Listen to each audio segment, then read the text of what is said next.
So the PsiX MVP Cup for June. I will be the caster on the second stream tonight. And first we have Miguel, who's a random player against Pat Godata, whose listed prowess isn't ranked at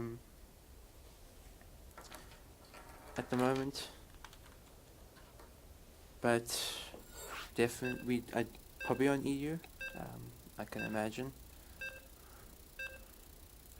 I have a feeling he's a French player.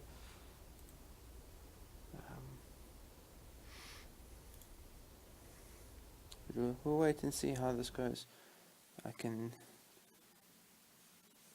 imagine, considering that he's in PsiX A, that these two are pretty evenly matched. But we'll have to definitely wait and see.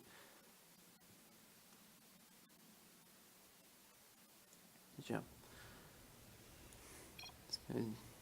Spawning in the top left, in the orange, spawning as a Terran player, representing Sonic Aftermath, he is Miguel. And the bottom right, in the yellow, playing Protoss, he is Pat Kadata. Interesting name to say, not gonna lie. But yeah, we're gonna see Pat Kadata go for the Probe Scout, and this is something that I've seen a lot recently against Miguel in casted JSL very recently, where the Protoss player last time was Warbuff, went for this low ground wall off just in case it is going to be against the Zerg player. Pedgadont doesn't see any expansion yet, and now he's going to see that it's Terran, so he knows he can prepare for Terran. And the only really problem with this wall off is if it was in PvP, just because it's so easy to shut down the tech, considering you have a couple gateways and probably a cybernetics core by your wall, and if you get that shut down very early on, then as a Protoss player in PvP you struggle a lot, because any mirrors, if you're down in any way, it is definitely going to hurt you a lot more than if it's in something like PvT or PvC. But we're going to see a very standard, slightly standard from both players. Padgadata going for the cybernetics core with the Zealot before expansion, whereas Miguel's looking to go for the Reaper fast expand. Actually, Marine first. My apologies. So this Marine coming out should be able to deal with this probe, push away. But what's really key is that this probe's done quite a lot of damage to this the SCV building. The CC is actually even going to get out, and now with the Zealot coming, it's only going to take a couple more swipes just to get the SCV down. But the one thing is, because there was no SCV scout, as well as no Reaper, Padgadata can do this freely. Miguel is not going to be able to scout this. He doesn't see that it's going to be the Zealot first with the Cybercore opening. But at the same time, he is opening with the Concussor Shell Marauders, and I feel like this opening is probably one of the strongest against this, just because Marauders do very well against both Zealots as well as Stalkers. But I think, before the first Marauder is going to be out, but at the same time there's no Concussor Shells, so the Zealots should be able to get this SCP down. It goes down straight away. So this is going to be a slight delay in the command center, but nothing really more than that. And it maybe hasn't been the most effective opening for Padgadata as of yet, but at the same time he's still, he did get the SCV. With a Stalker and Zealot, he shouldn't be able to get too much, because now there is a couple Marauders here. He is going to try to target down the Marauder. It does get quite a bit of damage. It also gets ahead of the Marine, so this definitely slows down the push from Miguel a little bit, as well as when this attack eventually comes, that Marauder is so heavily damaged that it'll only take a few more shots before it goes down. And really seeing the shield battery come down probably won't be finished by the time these Marauders walk across the map, but even then it will be finished eventually. And with 3 Stalkers now, 3 Stalkers definitely beat these 2 Marauders, so Miguel needs to be very careful. And losing these 2 Marauders for almost nothing is definitely not really the best investment. The shield battery does finish up, so now Miguel definitely has to back away, but these Stalkers are faster than Marauders, so they should be able to catch up to both Marauders and take them out. And this definitely has been a much better start for Padgadata. You can see, by the working out, obviously in PvT you're expecting the Protoss to be ahead by a few workers, but at the same time, you know, the trades so far have definitely gone in favor of Polkadot, now with only one Marauder here, no stim yet, these 3 Stalkers definitely can do a lot more damage than what's already been done. And we're seeing them damage a couple SCVs. That one Marauder is severely hurt, there's still no stim. And with only a single Marine at a time, Miguel's definitely going to have a very tough time defending this. He's already lost a Mule plus 2 SCVs, probably lose a couple more. And the CC is going to take a lot of damage. Miguel will not be able to mine. As of yet, he does have another Marauder and a few Marines coming out. And once Stim is finished, he should be able to take this on with a couple more Stalkers coming across.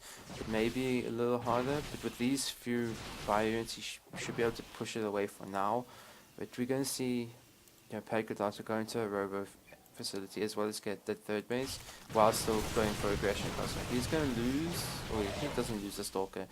And now he's killed quite a lot of these Marines before Stim finished, and because Miguel actually wasn't producing that much, he does have a Cyclone out, so that is definitely extra DPS, but there's just not enough bio with it, even with the Stim. And yes, he's repairing the CC, so it is going to take the extra few hits, but he actually could probably even target this down very quickly. And a few more Marines do pop out, but this is going to be very tight, and if he can save this, you think if he targets down him, he's not going to get the CC in the end. Repair will come down. So Miguel is able to save it for now. He's actually going to lose quite a few Stalkers here with these just running in by themselves. And even with that, he might have been able to just blink on top of that CC and target it down very quickly. Miguel to save it, but at the same time, enough damage has been done by Polkadot to definitely put himself in a really strong position. You can see by the work counts, 43 workers to 23 at this point. Not really looking too good for Miguel. The army supply is in his favor, but at the same time, he's got very heavily stim bio units without any medevacs at this point. We're seeing charge on the way as well as 1-1 coming from the Protoss, and with a 3rd base, Polkadot will be able to secure that advantage even more. And there's just not really that much units that can contest what Polkadot has at the moment. Yes, there aren't that many Stalkers, and the Zealots don't have charge yet, but with those Zealots tanking the shots as much as possible, and the fact that Miguel doesn't have any medevacs back at home, he really cannot afford to push out, because if he stims one more time, there's a couple Marines which one Marine won't be able to stim, the other one will be, but will be one shot away, and same with this Marine. That he cannot afford to stim across the map at this point, and because of that, it's going to allow Polkadot to get his charge up, as well as +1/+1 is going to be finishing up in the near future, and by then Miguel's not going to have gateways and the upgrades, and Polkadot is adding on a lot more gateways, adding on the Temple Archive, so he's taking up even further, looking for get the storm as soon as possible, and that's going to be his splash damage for later on in the game. And Miguel's army supply is growing, but at the same time it's growing without the medevacs. He's getting siege tanks, which against charge lots don't fare too well. And we see the charge has finished up, +1/+1 finishes very soon.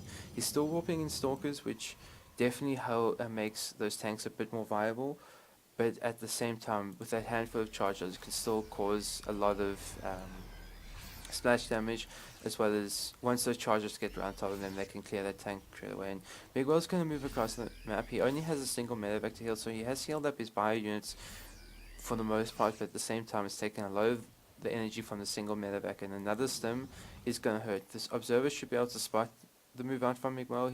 Polkadot is still moving across the map at this point. Doesn't seem to have realized that the observer sees the army, and now Miguel is going to move in. Maybe able to get this base because Polkadot is out of position. There is a few Zealots warping in. He's going to pull away from the bases. It is a very good choice. He's going to stim on top of this pylon, so on top of these charges. Chargers do go in by themselves before the rest of the army shows up. And it seems like this is damage that Miguel has to do. He has to get that. I think he's pushing too far here. He needs to rather focus on getting that Nexus down, because he's just so far behind in workers and so far behind bases that he had to take it down. Now he's losing most of his army while not really gaining much of the economy of Polkadot. While he did force a lot of lost mining time, he didn't kill any workers, so now because he's so far behind, you can see once Packet Data resaturates, his mineral count is going to go up a lot quicker. Same with his gas, as opposed to what Miguel has at this point. Yes, he has the mules, but mules do not make up for 20 workers at this point. And as you can see at the moment, he's got banking up quite a lot of energy, so he's not using, his energy as efficiently as he possibly could, using those mules to up his economy. And you can see it's 700, 800 mineral difference per minute, where it could be maybe only 500 because of those mules. And you're going to see +2 attack finishing out very soon for Pekadata. Still no upgrades for Miguel at this point, as well as he's getting that war prism so he can reinforce a lot quicker. He's going to start working on these depots, which eventually will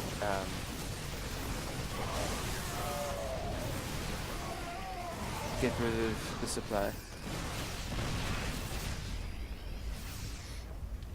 And that supply depot is going to burn down. 3rd CC is finishing up very soon, so the supply block won't last for too long. But at this point, how much is it going to matter when it's quite a big Perlis army bearing out. There's more Charger Stalkers walking across the map. The War Prism's coming. Very big storm in the bio army. All that's left is just a handful of fire, and there's more bio, more medevacs than bio is at this point. So these Chargers and Stalkers are going to walk in quite a bit of a mistake there. In fact, he definitely needed to have that with his army, because that's definitely trades that he doesn't want to be taking. I'm not sure exactly. Okay, the War Prism is moving towards the main base, so he's going to look to attack in multiple directions.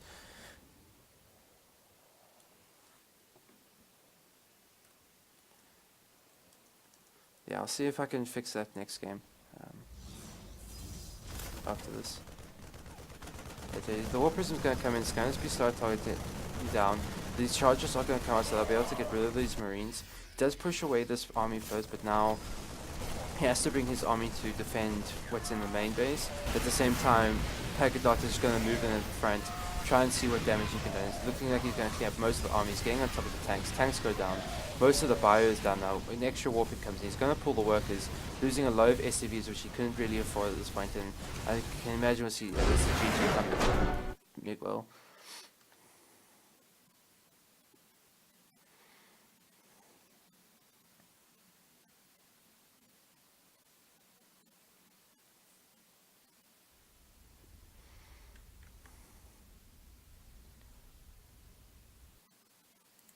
Yeah, definitely is not. My apologies on that. I think I recently changed the screen resolution, and that's why it kind of changed a bit.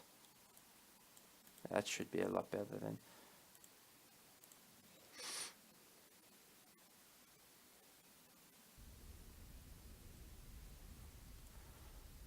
So very, very strong play from Pekadata there. I think he took advantage of Miguel, that the opening didn't really go too well for him. He realized that there probably wasn't going to be too much bio behind it. So he was able to punish with just a few stalkers, and then a few more stalkers did a lot of damage.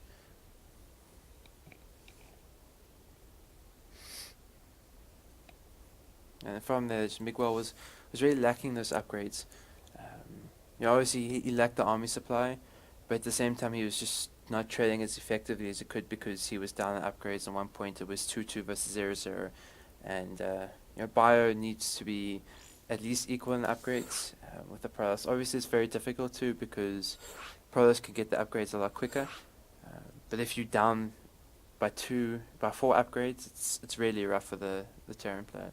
You need to make sure that you're on those upgrades as much as possible in TVP.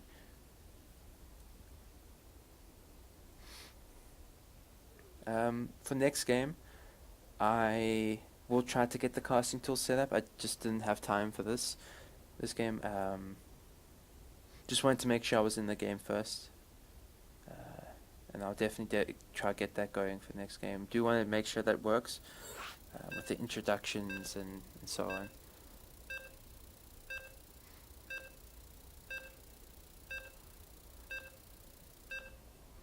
Yeah, we're going to get into game number 2. It's going to be on Lost and Found. Definitely not a surprise to see this map. I would imagine Assaplant's the other map in this best of 3, which if we do get there, we'll probably see it. But yeah, seeing spawning in the bottom left in the orange. Oh wait, actually I should do this first. Nope, nope, nope, nope. Oh, snap. Yeah, that happened. In the top bottom left, in the orange, representing PsiX Aftermath, he is Miguel. And then the top right, in the yellow, also playing Prolos, representing PsiX Aftermath, he is Pat Godata. Ignore that whatever came up on the stream. I don't know what happened. I clicked the button. Yeah. But yeah, we're going to see this Pollen Scout coming again from Pagidata. He's going to find out that it's a PvP, so he's not necessarily set up as well, because he will start the one gas, probably once he sees the Protoss, that he'll start a second gas very shortly, as well as the extra gateway. Adding the second gateway early on isn't too important, just because of the fact that you can't produce out of that until the cybernetics core is finished, so you can maybe go with the cyber core, the gateway later. And we're going to see the gateway coming down very shortly.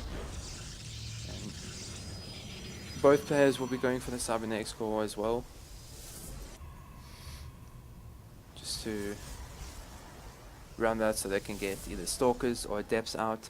Stalkers are definitely more for the defensive player, whereas adepts are for aggressive, but at the same time, going adepts first is definitely looking to go more tech heavy in terms of going robo early on, or even a Stargate, just because adepts cost less minerals as well as less gas overall compared to stalkers, so you can get your tech out a lot faster. And I think especially considering that Pagadato was forced into going for a slightly earlier gas because he didn't see straight away that was PvP, he might want to go for those depths. We're going to see Miguel go for depths, and the cybernetics core finish up for Pagadato, so he himself is going to go for stalkers, so he's going to play the more defensive style. And the way he walls off here is going to be very interesting, because the way he set up his buildings is definitely not for like a proper wall off, but at the same time he walls that off, probably going to leave a bit of a gap down here so that he can wall off if adepts do come through. And there's going to be the robotics for the facility coming from Pagadato, so he's looking for more of the ground-based army, whereas Miguel with the Stargate back at home is looking for oracles, maybe even just straight up into Phoenix. Definitely a very strong player, and against someone who's not going Phoenix themselves, they have to play very defensive. The Stalkers are going to meet the Adepts out on the map, and this is actually a really bad fight for these Adepts so far. Taking that amount of damage is pretty bad, and with the probe on standby, should be able to get a wall off if these Adepts want to come in. And there is that what he may lose, but no, he doesn't lose the probe. The one Adept is very low, and with these couple Stalkers coming out, we'll be able to get that Adept down. The second Adept will take a bit of damage, but should be able to get out of there without too much left.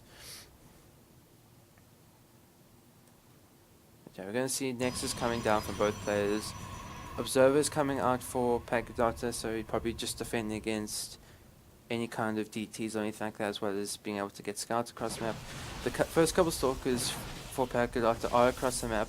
He's looking to see if he can get any damage on. Does pick off a single probe, but he does need a back out because he's taking quite a lot of damage on his Stalker, while the other two Stalkers have gone quite a bit undamaged at this point. We haven't seen... He's going to see the Oracle coming out first for Miguel. I don't know if Pagadato actually got the scout off on exactly what the tech was. He hasn't seen that Stargate, but I think he put the shield battery down just as preemptive to defend against this Oracle, because if the Oracle does get in, with a shield battery it will take quite a while to deplete that energy, and with Stalkers we'll be able to get there in time.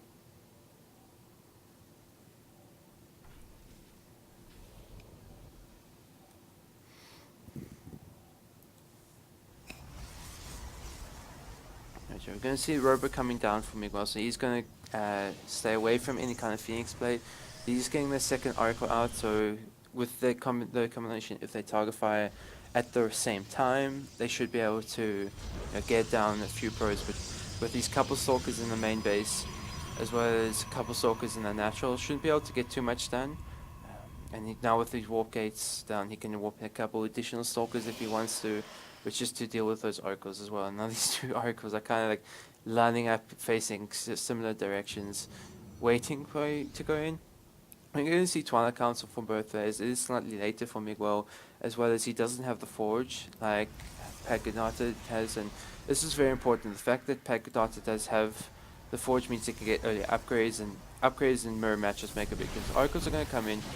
They get a couple pros, but are target firing a bit on the Stalkers, and now he's going to get out of there with both Oracles, but one Oracle is taking quite a bit of damage. A few more hits from Stalkers, even once it's regenerated his shields, it should go down, and losing that Oracle is a lot. And you're at this point in the game, you want to keep those Oracles alive. Not necessarily to get probe kills, but more, to get those Revelations out, to get Stasis Wards even, just because, Oracles have become such a utility unit for the mid-game, and even for later stages, just because of the way that they can help you scout your opponent. You're going to see Miguel move out with a handful of Stalkers, an Immortal, and a Sentry. I think it's a bit of a questionable move out, just considering the fact that Pagadata has 3 Immortals, as opposed to just the one of Miguel, and even though the army supplies are looking pretty even, and he is setting up this Stasis Ward, so probably looking to bait that Pagadata into that Stasis Ward. If he can do that, and maybe catch 1 or 2 of those Immortals, then he can possibly line up for a good attack. But if he fights away from it, then it's definitely going to look better for Pagadata. The SimCity for Pagadata is going to make it a little harder for him to get it out there to defend. There is that Sentry that can be used to force field, which can help a lot. But at the same time, the Stalker is, the Immortal is quite exposed. He's looking to try and bait him into this, the Stasis was. Oh, that's going to catch quite a lot. 2 Immortals are left. But that's a lot of units that have been trapped in that Stasis Ward. There are 3 Immortals left, so still quite a low DPS, but if he's able to pick off these Immortals one by one, especially with the +1 only finishing now, there's a lot less damage that could have gone down. But with Charge finishing up, he should be able to clean this up eventually, but losing these Immortals really is painful. And he's lost quite a lot. He's going to recall. It's very questionable recall. I think he should have maybe targeted down that Immortal first, but he's still done quite a bit of damage, traded quite well in terms of the army. He didn't lose an Immortal of his own, but at the same time, he hasn't really been producing his own Immortals, so he still is stuck on that single Immortal. Actually, he has 2 Immortals. Not sure where the second one is. Oh, there. So he does have 2 Immortals, but he still is behind in that Immortal count at this point. The couple Oracles do come in, quite a few probe kills, and this is really good for Miguel. He does lose the 1 Oracle, but just keeping the 1 alive at this point after he's gotten that amount of damage is pretty good. Oh, he's going to lose the second one.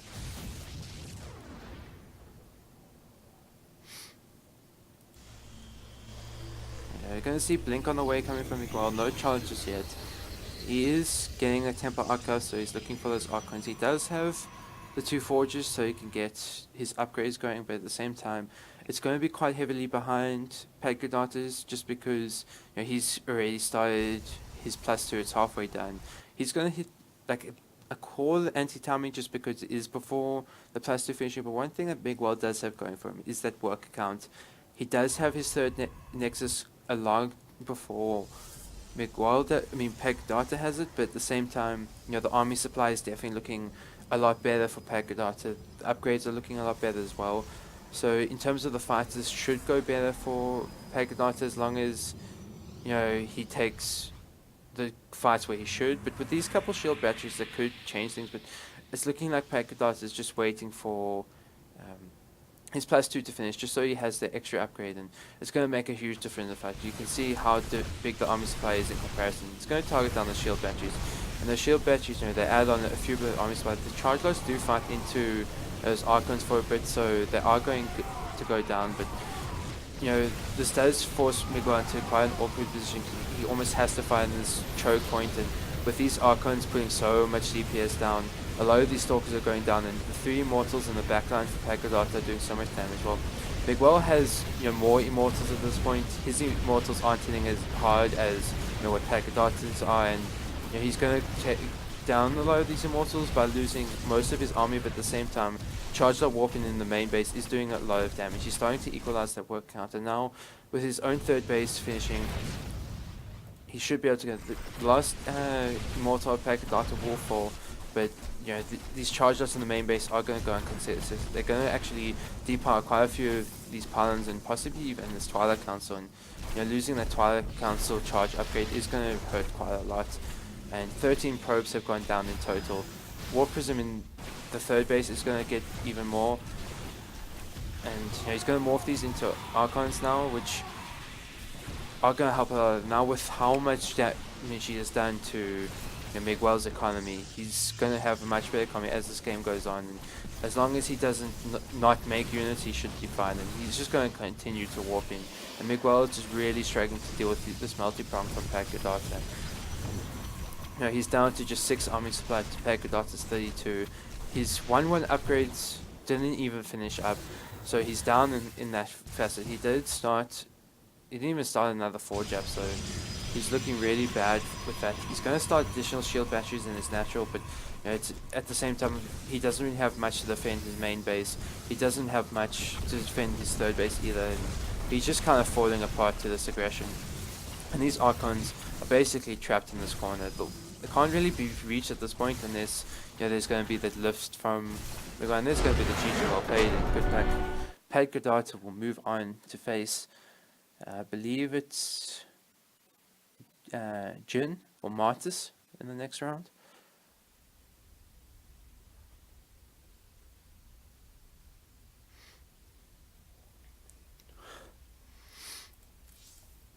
But yeah, I should be, and this is any games you want me to cast, I'll try to find the game. Probably will go into Pacadata and Martis.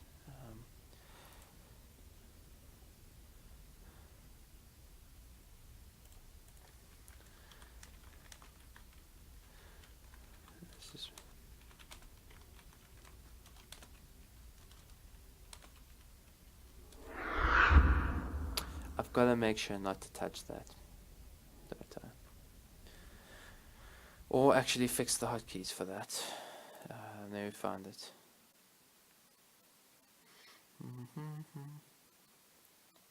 Do need to fix this. This is the first time using it. It's kind of a trial run. Let's put those there. That should help me not press them for next time.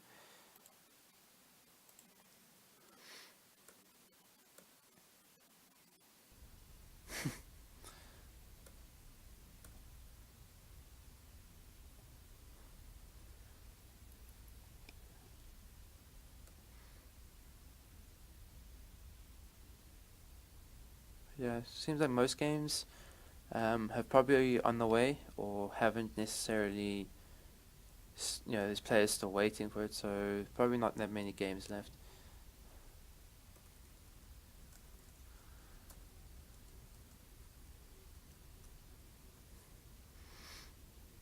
Oh yeah, CTL match is very soon. I forgot about that. You're gonna win. I'm confident in you. I trust in your abilities, whether it be with cannon rushes or with normal play.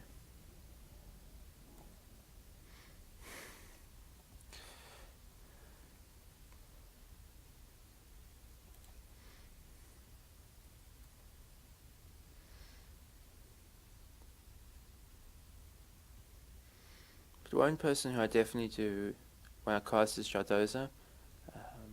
He's awaiting the winner of Landfair and Baxter. Yeah, the Cyber Core first is very annoying opening to deal with his Terran.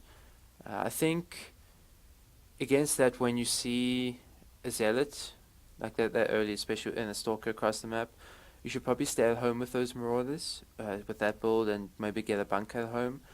Just because with that bunker, it's going to be very, very difficult for any player to get, for the Stalkers to maybe push in or anything like that.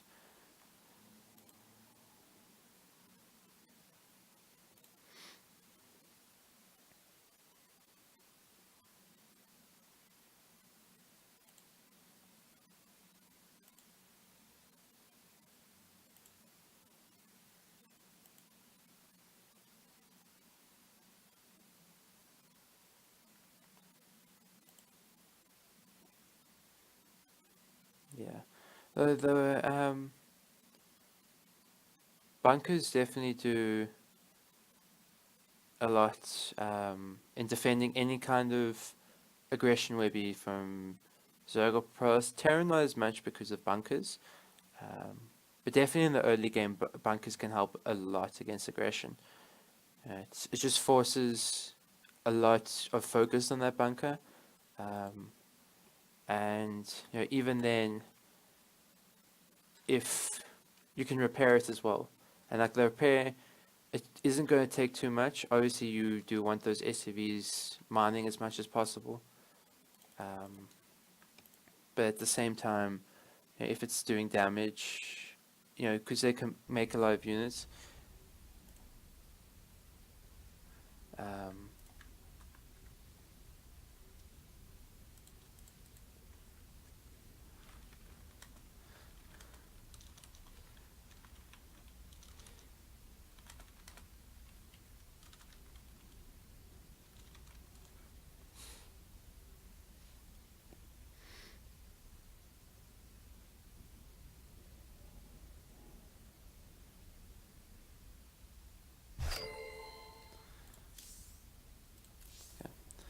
one thing I want to do is change the casting tool before I do anything else. Um,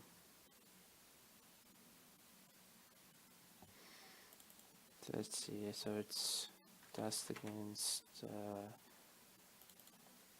fire zerg. This is Zerg Claire. If anyone could guess that.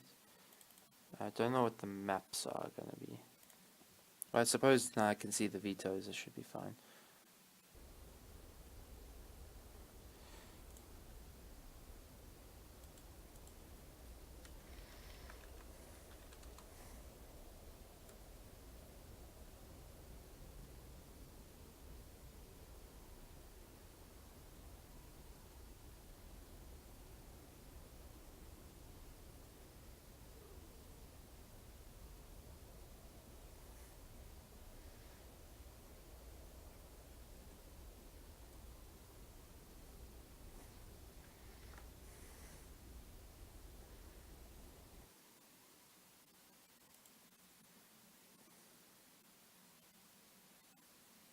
One thing I just want to see.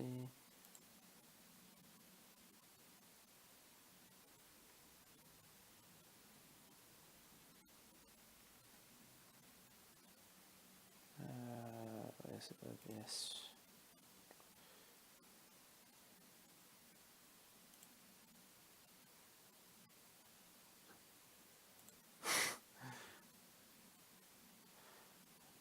Actually, I don't even remember what the first map I saw you cannon rush on. If I'm honest, I honestly cannot remember. Let's see if this works. Yeah, there you go. And then the maps will be there as well. It's pretty nice. Looks pretty cool.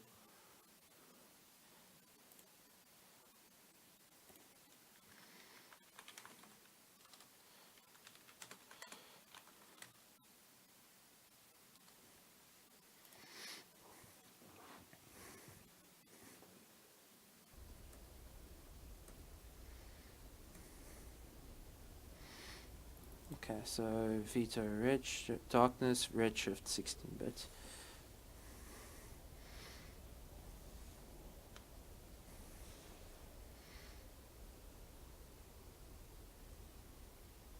Okay, so Catalyst. So that leaves Lost and Found, Acid Plant, and Dreamcatcher. See the order.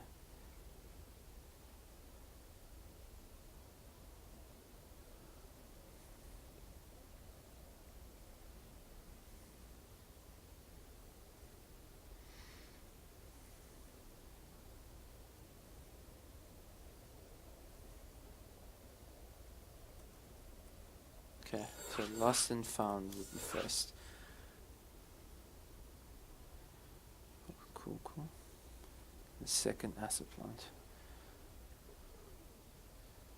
I can, once I get into lobby, I can just update that on the overlay real quick. So lost and found, asset plant, and dream catcher. So then that, oh wait, I need to update OBS data. That should change. There we go. There are the maps. It's quite neat. I like it. I'm very happy that I got it to work eventually. Took me a while to get it. Pleased it did. Very happy it did. Very, very happy.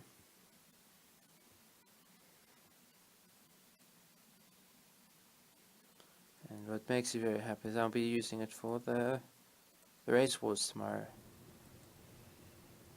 Yeah. Had a bit of struggles. But we got there. In the end, we got there. So, let's get introductions underway. Spawning in the top right, in the red, playing Terran. He is Dust. Look.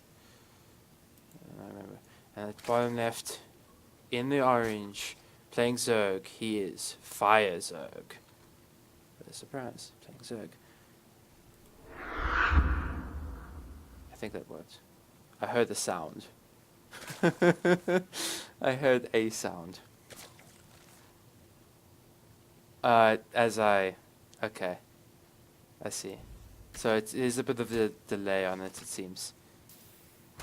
Okay, we're going to see Pfizer go for a bit of harassment. I do like the fact that he's gone for the drone scout.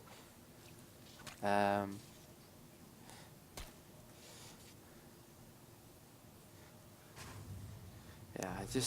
I'm still like working it perfectly.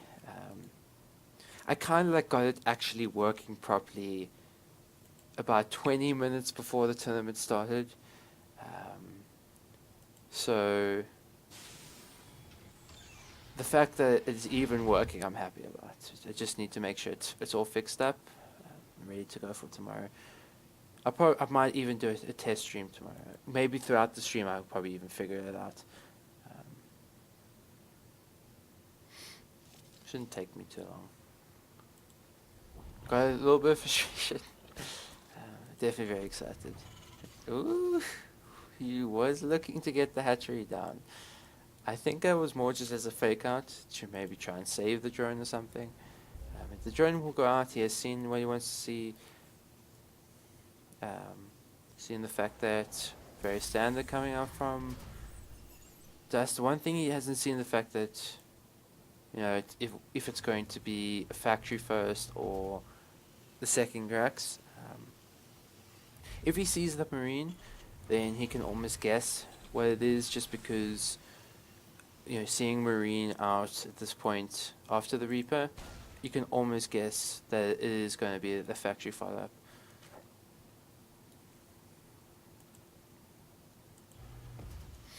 Yeah, let's see.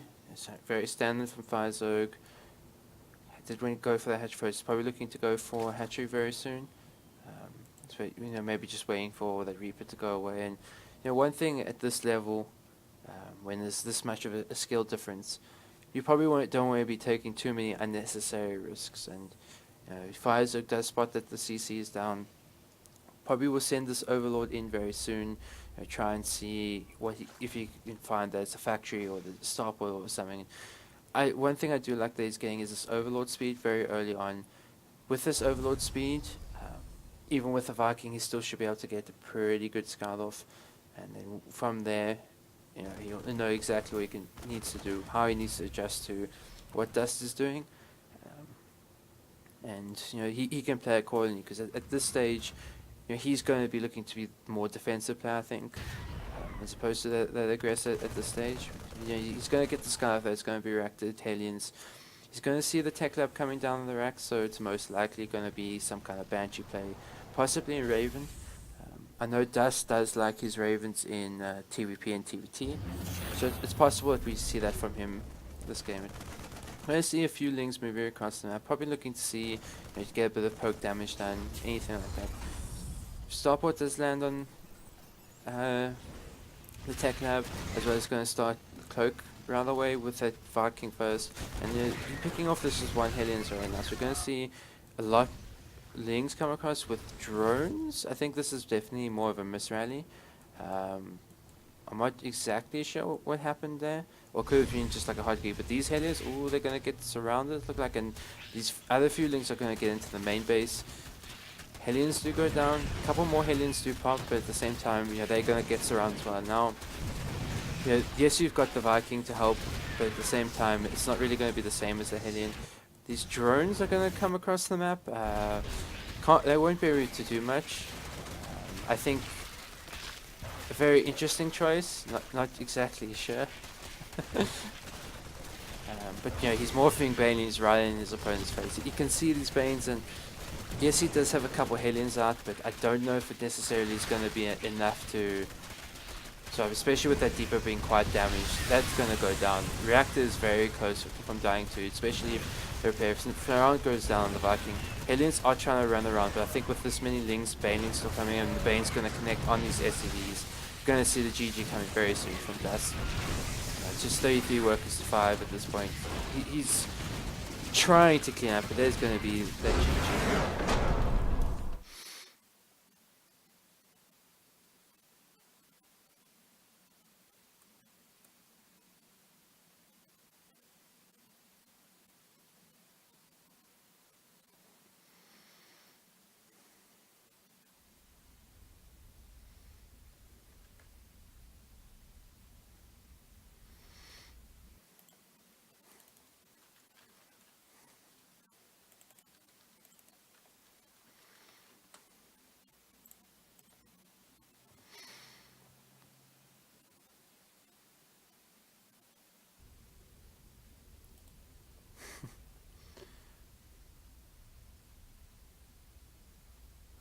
Lose the picks.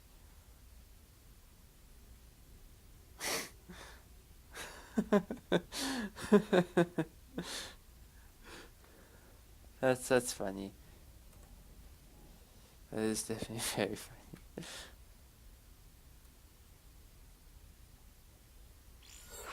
Okay.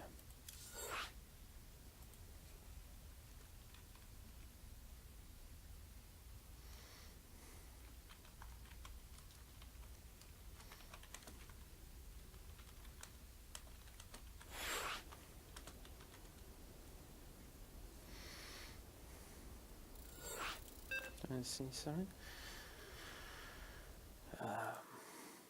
Yeah, it updates automatically. Which is very nice. The fact that it does that.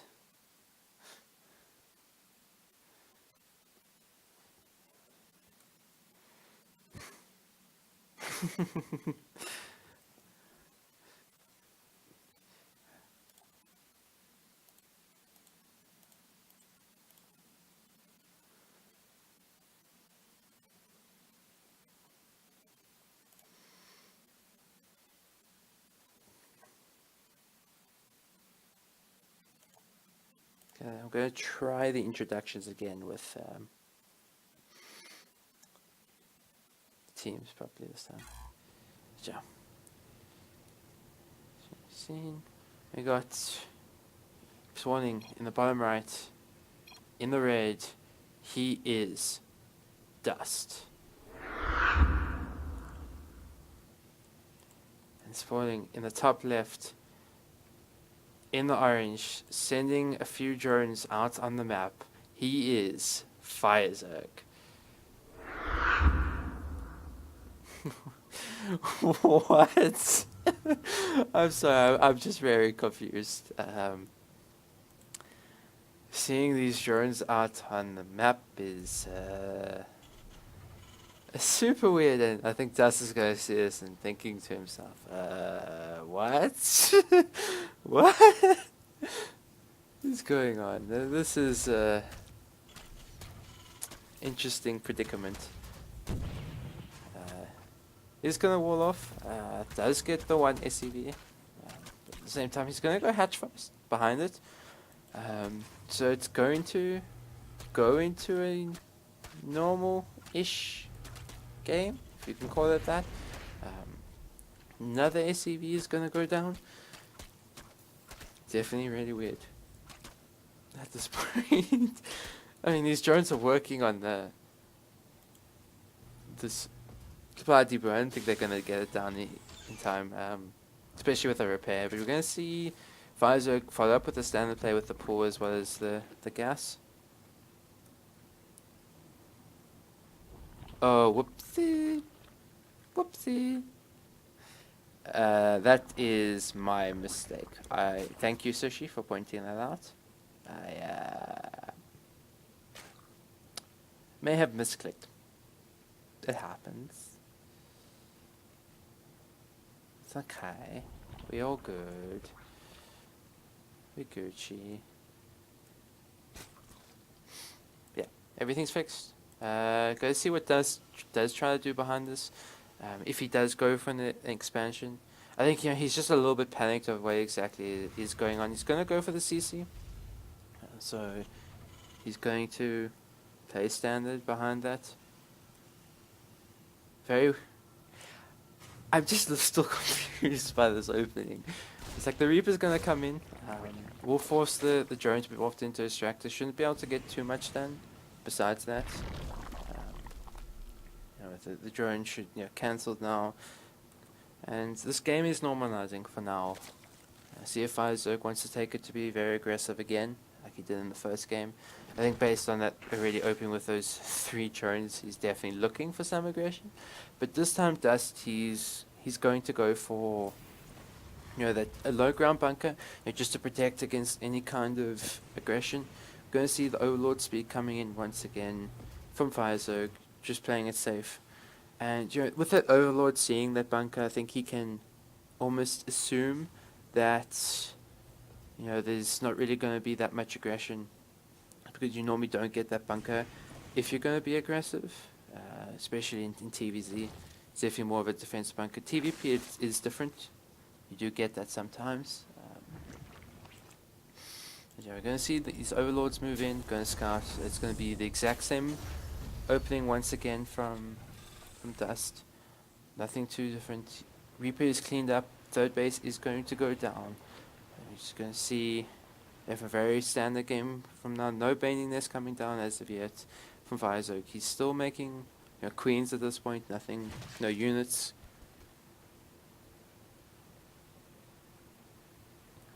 Yeah, the Reaper actually didn't go down, my apologies. I think it just ran away before those links got there, realizing that link speed was definitely a thing. Does need to get out of there.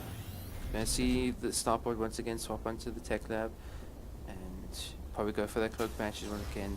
Pfizer goes for a follow-up scout, so he will be able to see exactly what is happening. Nothing started as yet on the starport. Maybe waiting for Pfizer to leave so then he can start, but we're going to see a lot of links on the production tab going up to 16 at the moment. No Bane Nest just yet. Could be just defensive links at the point. Cloak does start, as well as the Banshee. Well, not yet because it's he's supply blocked. Pfizer's going to see it. Behind this, he's not being really too aggressive. He's making drones, wanting to take it to more of the later stages of this game. These things are going to come and get a good tour around the bunker. The repair won't be able to go down, but the bunker does survive with those few Hellions coming out. The bunker will go down with no repairs. Ooh, it just goes down. And now these links are going to head home. Didn't really lose too many links. He's got himself quite a good work count. He's up to 54 drones. He's getting a Roach Warren. And behind this, we're going to see an armory coming down for Dust. He's still making Hellions, so very likely it's going to be some kind of Hellblade Banshee attack, especially with the number of Hellions that he has at this current point. He's still making those Banshees. Firezerg once again comes in for the scout. That Overlord hasn't been done because there hasn't been a Viking. He knows that, okay, I don't need to be careful with this Overlord. I can just keep sending it back and forward, and making sure I know exactly what is going on back at home and in Dust's base. And we're going to see the first few Hellions are moving out on the map with a handful of Marines and a Cyclone. Roach 1 is finished up, so he's able to make Roaches, but at this point he is supply blocked, so he cannot make any Roaches. He does have a good number of Queens that will be able to take. He's actually making 10 Overlords at this point. That's, I think, a bit of overkill. But now with 11 Roaches in the production tab, the Queens are slightly out of position. The Hellions are going to move in, should be able to target down that one Queen. Hellbat, the alternate Hellbats, probably going to try and get some of these Queens, but these Queens have quite a few transfuses, should be able to keep each other alive for quite a bit, and especially with these Roaches coming out very soon, this attack should be thwarted pretty well. And behind this, you know, Dust isn't really macroing too well. He's actually putting all the boys. It's quite a bit late for this, and now Pfizer is going to see it. These links are going to catch it, and he's going to realize, okay, you're just completely all in, right? So you're going to lose all your SCPs, and you're going to meet Roaches, and yeah, this is going to be GG. And even Firezerk's like, oh yeah, I'll pull the workers too. Fun! And he doesn't have an overseer yet, but there's going to be that GG. Firezerk will take game number 2 and advance on to the next round.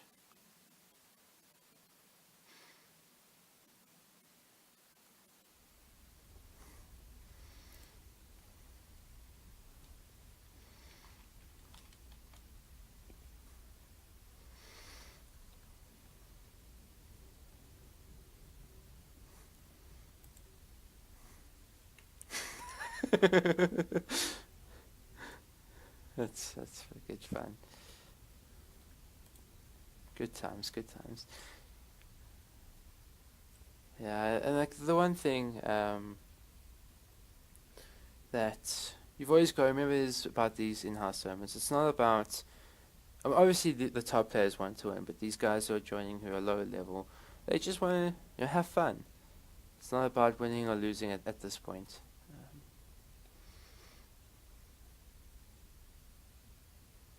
Because it's, I know myself when I play in these, I don't mind losing. Not at all. Yeah, first 2 rounds definitely can be. Yeah, it's from here, like you're gonna see, those top guys move out. Obviously, I think Jetrix is definitely an interesting game because this is 8 against 9.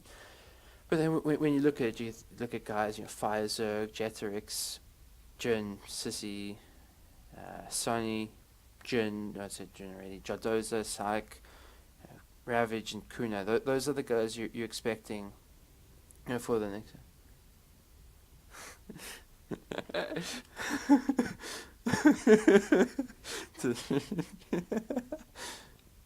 Didn't realize it was being casted.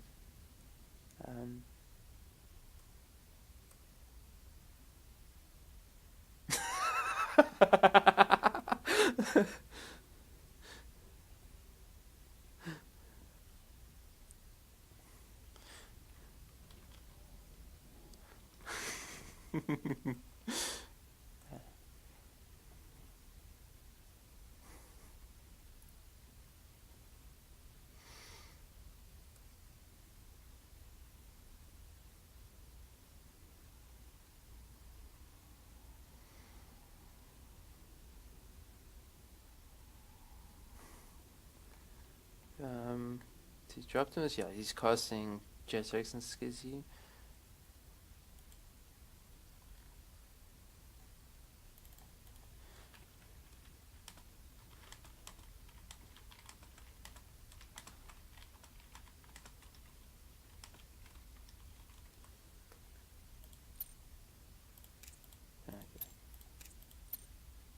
Wrong one.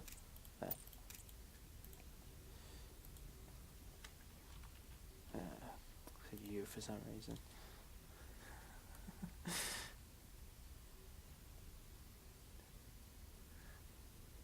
Yeah, Spanish is interesting.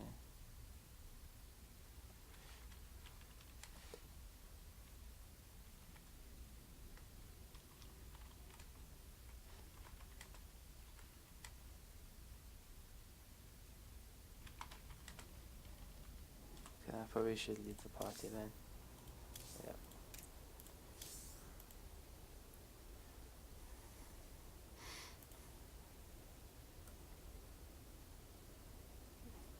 Yeah, definitely Kuna against Ravage.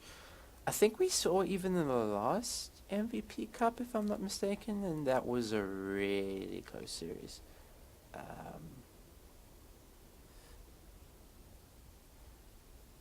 Some really good games. I think, if I remember correctly, Kuna did his usual cheeky Hellbat ghost attack that went into a super long game. I know that was against Chris. It was Chris, that's right.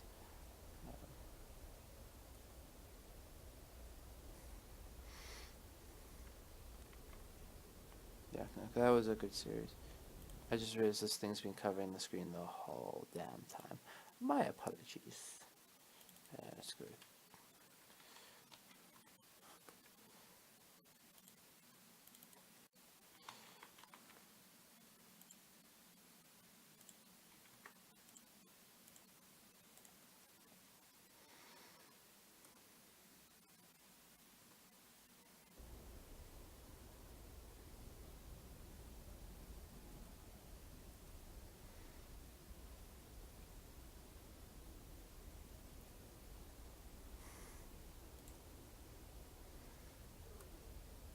Yeah, the Spanish guys are definitely awesome. Except, the only ones who aren't awesome are the South African guys. They're a bit not too big fans of them. I'm just kidding. South Africans are weird, but they do have their good sparks. I will admit that.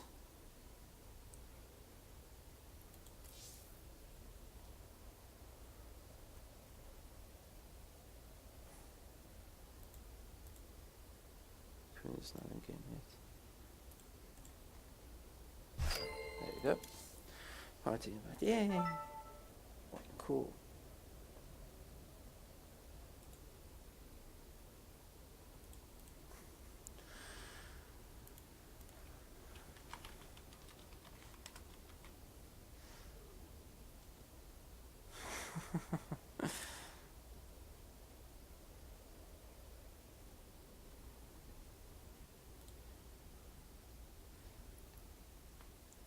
I always enjoy seeing Kuna play. Definitely, I think a lot of Terrans and PsiX look up to him.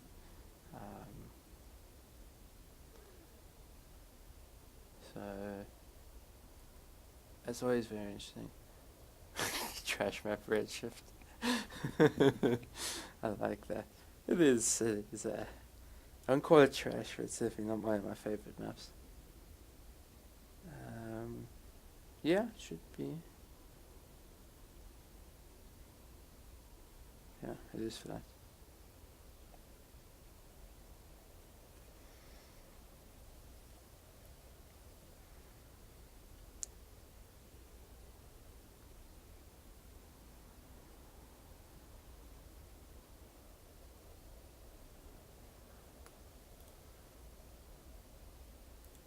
I know Kuna doesn't really veto many maps.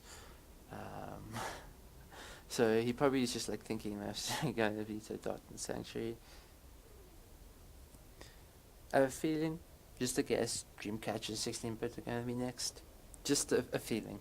Maybe I'll be wrong. Maybe it'll be Catalyst or Lost and Found. Acid Plant actually is gone. So that's an interesting choice. But understandable considering, you know, the whole. Oh. That's the one thing. Very interesting is, these players know each other, so there's going to be a bit of banter.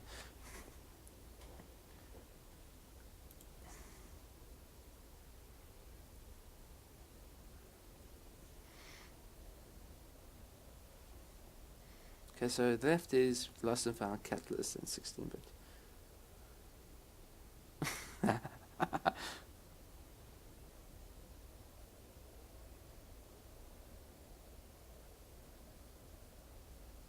best of three.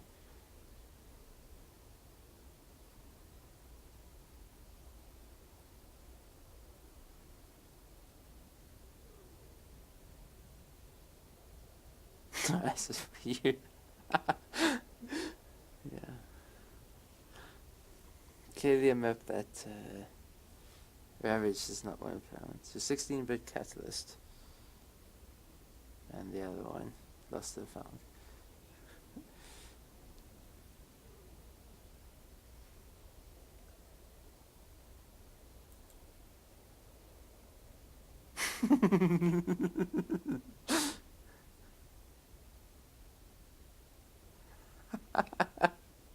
Just call it Had and Found. Oh, yay. 16-bit. Okay.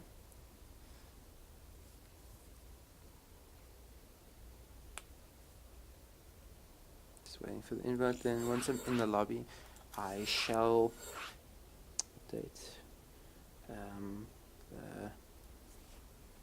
Oh.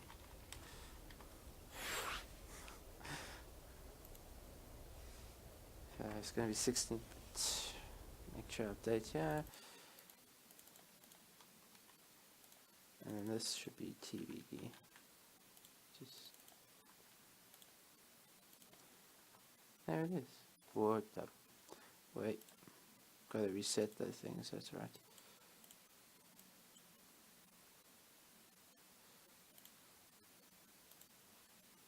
There we go, that's better. I mean, I want StarCraft 3.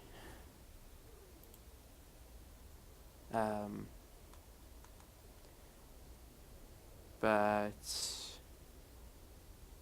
Warcraft 4, I don't know.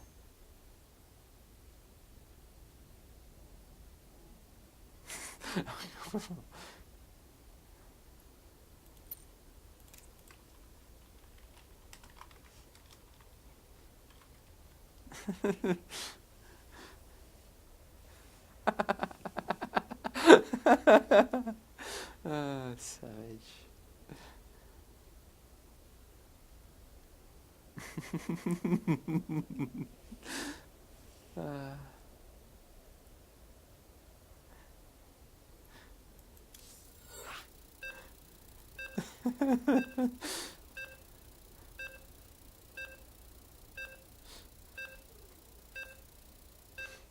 Hey, that's a funny one. There's a nice bit of banter going on there.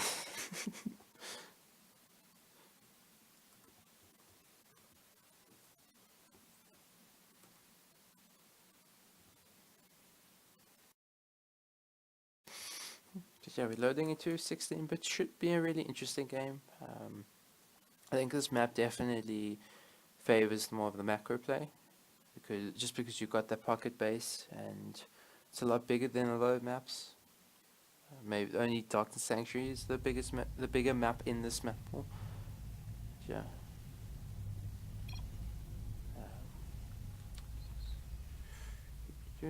Action spawning in the bottom left in the red, representing Sonic Aftermath. He is Kuna Matata. I hope I spelled his name right, I think, because I sometimes spell Kuna Matata wrong. And spawning in the top right, playing in the green, playing Zerg, he is Ravage. Yeah, congratulations. That's true, yeah. Kun has been away for quite a bit. He did go on a bit of a trip. Was missed greatly by a lot of the Terrans, but now he's back.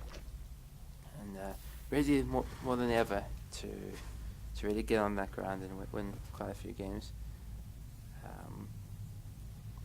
So we're going to see the Rax gas opening coming from Kuna Matata.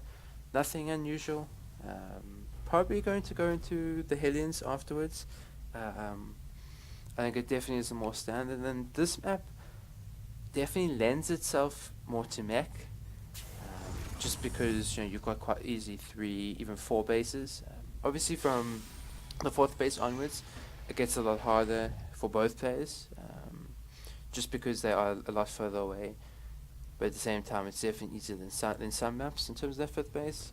But we can see Ravage his Overlord was scouting for proxy 2 racks, making sure that wasn't coming, but now it's just going to head towards the base. And, the expansion paths for both players are very standard, just because, Zerg, you want to get the creep out as far as possible, as quickly as possible, so you start off with that base.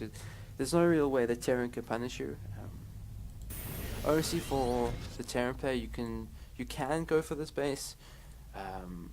It's not as easily, it's like any other map when you are expanding to that low ground. Obviously, just with a lot bigger, but at the same time, it's safer to go for the space. Obviously, if you can secure the space when you do go for it as your natural, then it helps a lot. In the later stages, you could take the space down here, but at the same time, it's not necessary to take, because once you get up to the 3 bases, you should be pretty safe going up to that, as long as there's no like all-ins coming from the Zerg player. And on any map that's going to happen when you struggle. No bots on this channel. That's true. I'm not a mod either. And neither is Sushi, actually. So he can't ban you. Hint hint, nudge nudge. I'm kidding. Don't poke Sushi. He's a good guy. Even though he stopped our revolution, he's a good guy.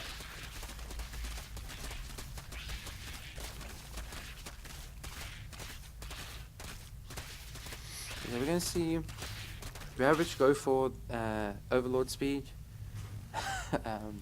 So just gonna see exactly what Kuna's doing, because definitely Kuna, he likes his different style builds. We can see definitely a slightly different opening because he went for the 3rd CC, but definitely playing the map, going for the early CC.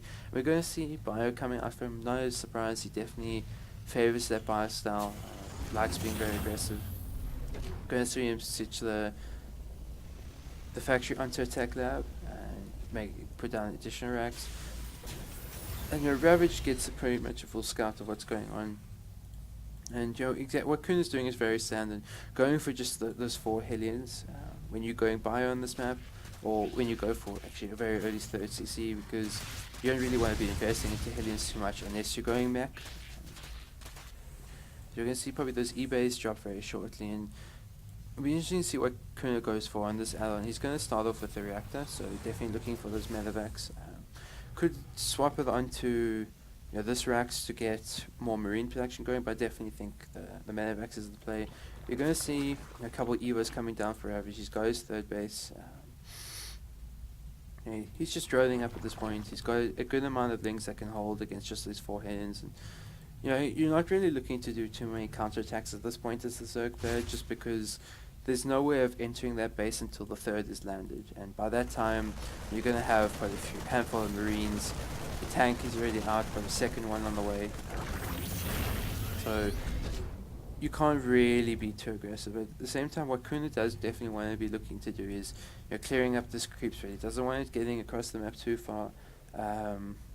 If he gets a lot of creep spread going, then he's going to be able to see attacks coming from almost every angle, especially when you're playing a style like Ling Bane. Those Banelings are going to be a lot quicker on that creep. Same with those Lings. Be able to catch out, those tanks if they're unsieged too quickly, or if the splits just aren't strong enough. And these Hellions are going to get thrown on the map. Not too big of a deal for Kuna. You couldn't really get too much. And the Hellion phase is pretty much done at this point for the Bio player, but we are starting to see the Bio upgrades coming. As well as the medevacs coming out, so he should be able to go for that aggression with the Bio, trying to clear up creep that way. But Ravage is quite clearing, he's getting this creep out pretty well. This side isn't definitely as good, but definitely down this middle, because this is the usual attack point, especially considering the base that he's taken over there.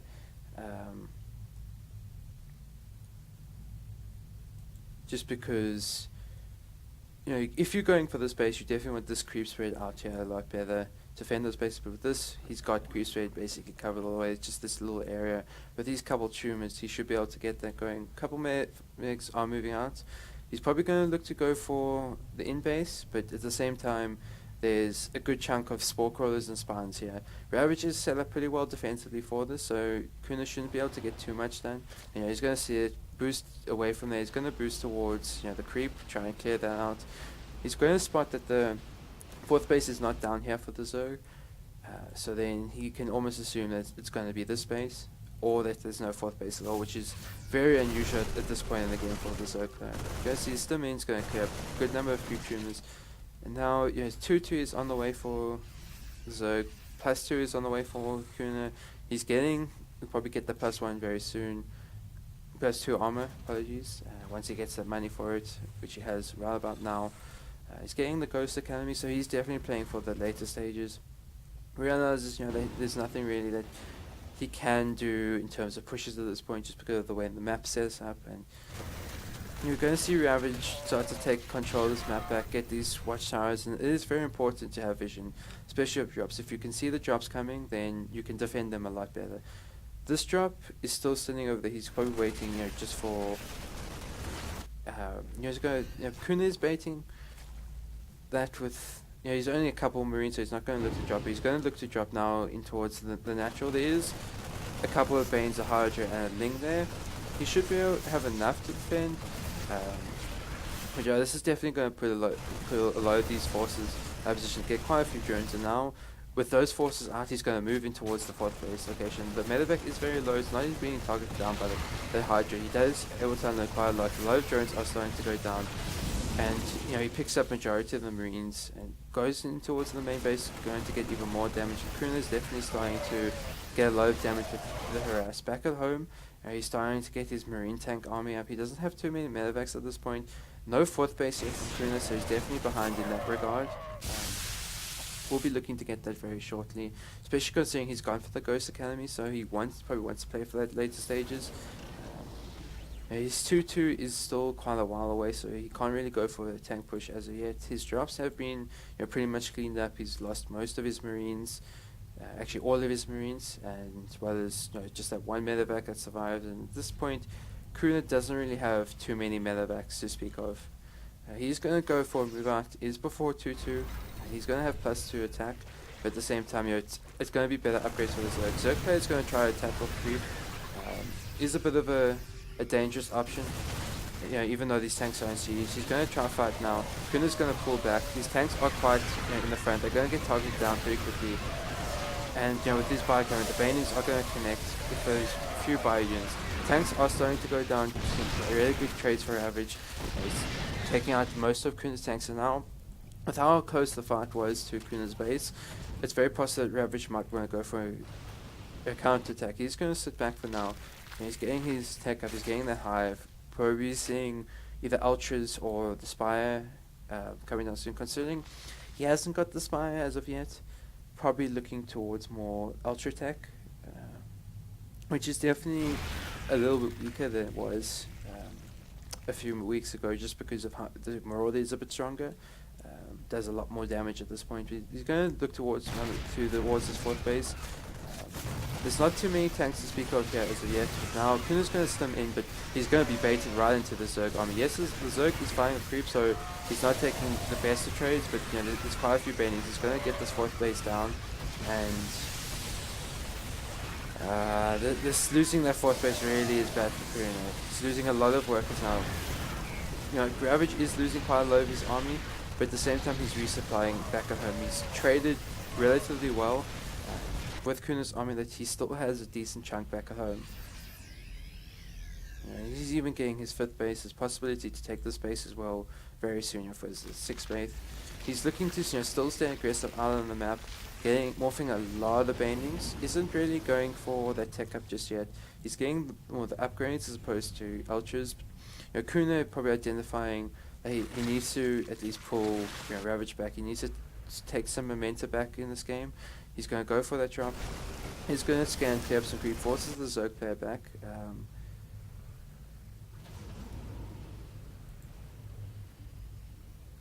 And he has kind of secured the map for himself now. With this drop out on the map, we'll be able to set up more defensively, probably get this 4th base up. But now at the same time, Ravage has realized he can't really be too aggressive anymore, with Kuna starting to go for these drops once again. So he's getting the Ultra Cavern back at home. He's got the 3/3 upgrades now as well as Adrenal. So that will definitely help out a lot with his composition, round that out. Ghosts are on the way, so the counter to those Ultras. And also probably Liberators very soon as well, because one thing, Kuna I don't think has had vision over exactly what the tech is, coming from Ravage, so he doesn't know if it's going to be Ultras or Broodlords. And at this point, you don't want to be taking too much of a risk of going for Liberators or Vikings, because if it's not Ultras, then the Vikings are going to be useless, and if it's not Broodlords, then the Liberators are going to be pretty useless. Whereas, Ghosts are good against both. I like some pains on the rocks. That's a good one. That's one I haven't thought of.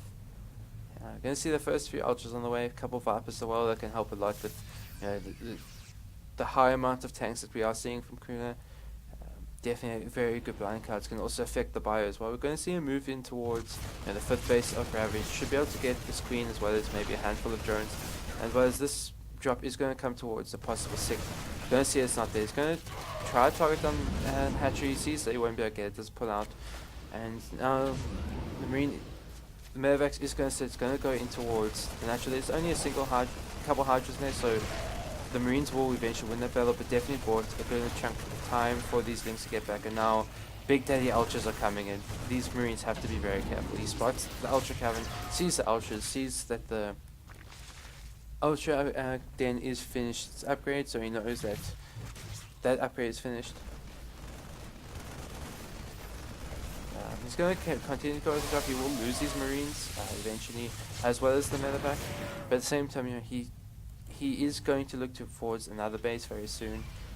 He has been able to set up this base in the meantime, as well as come back to max up. He's building up a mineral bank.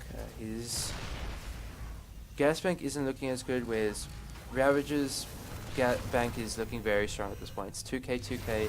He can definitely resupply his army a lot better, and looking like he's going to go for 2 side attack. And with this, the production on the outside, this is very risky for Kuna. And he's going to hit the side for once, probably pull the army around. At the same time, he sees that the majority of the army is there. And now Kuna, the fact that he saw those units coming from the right side, he acknowledges the fact that there's going to be that 2-pronged attack. He can't commit too much to the right side defense or the left side, and he's going to see everything coming. He's going to see the snipes go off on his Ultras. All the Ultras will go for very good trades for Kuna. You can see the army supply really did drop for Ravage in that point. Attacking into a Terran at this point, when he sees that like that with a lot of ghosts, is definitely very risky. At the same time, there's a lot of creep threat that Ravage that Kuna will have to go through just to get to the Zerg side of him.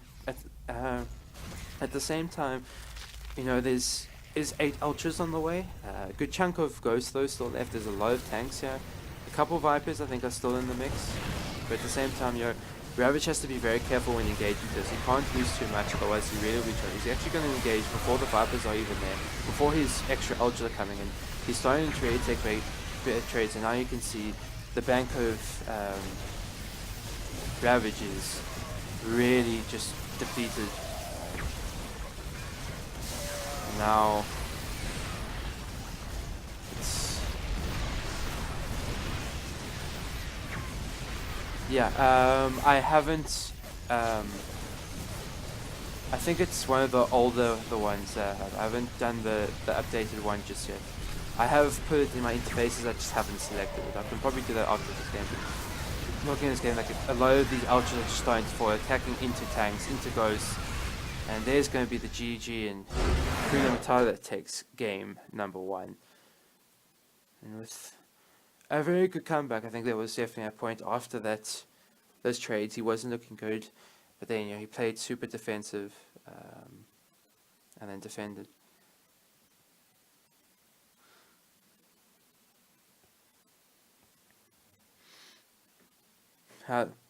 Snipes and tanks. Snipes and tanks, good unit, that's for sure. They do a lot of damage.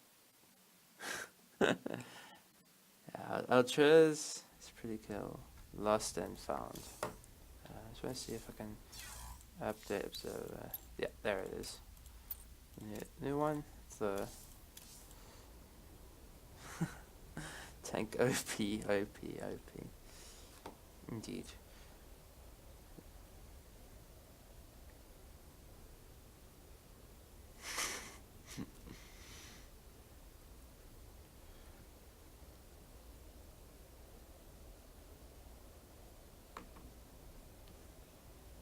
OP, OP, OP.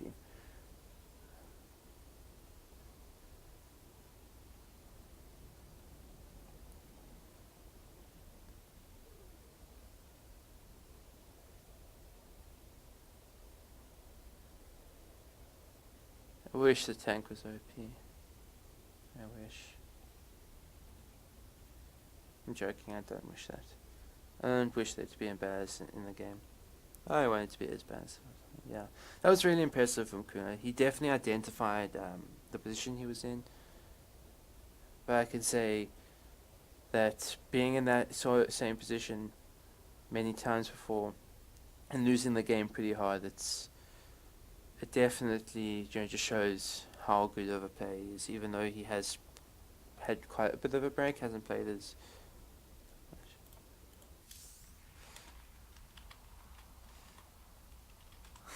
much. I actually forgot that was I clicked the wrong thing. Yeah, lost and found. WCS going hard.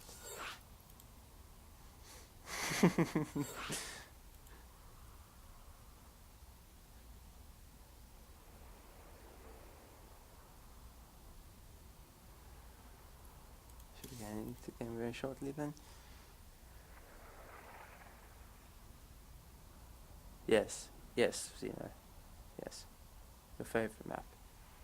We understand. It's your favorite map, Zeno. You get it. I'm kidding.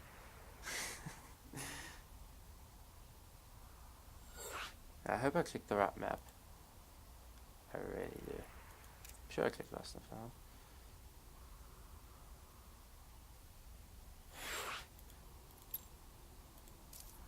Yeah, I'm playing hell to them now.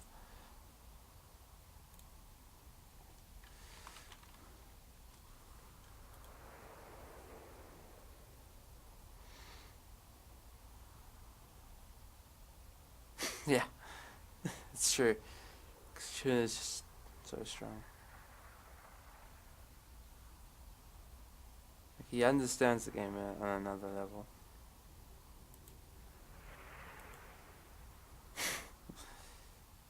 Like OC,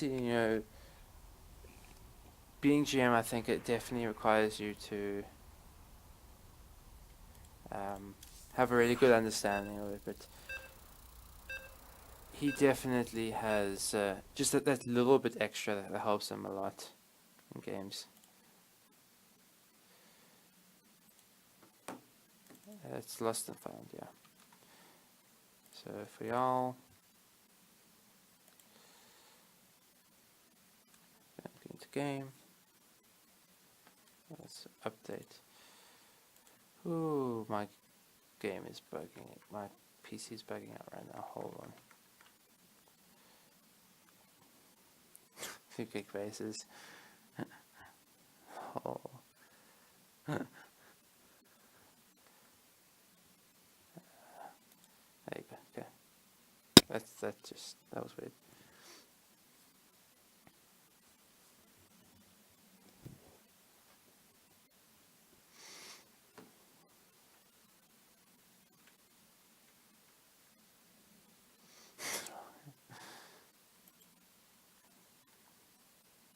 There we go.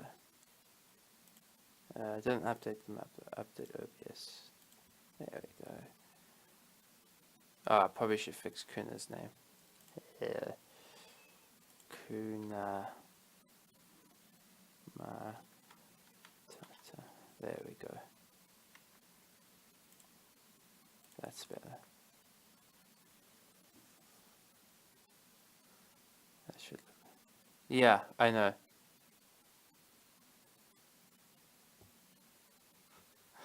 I realized.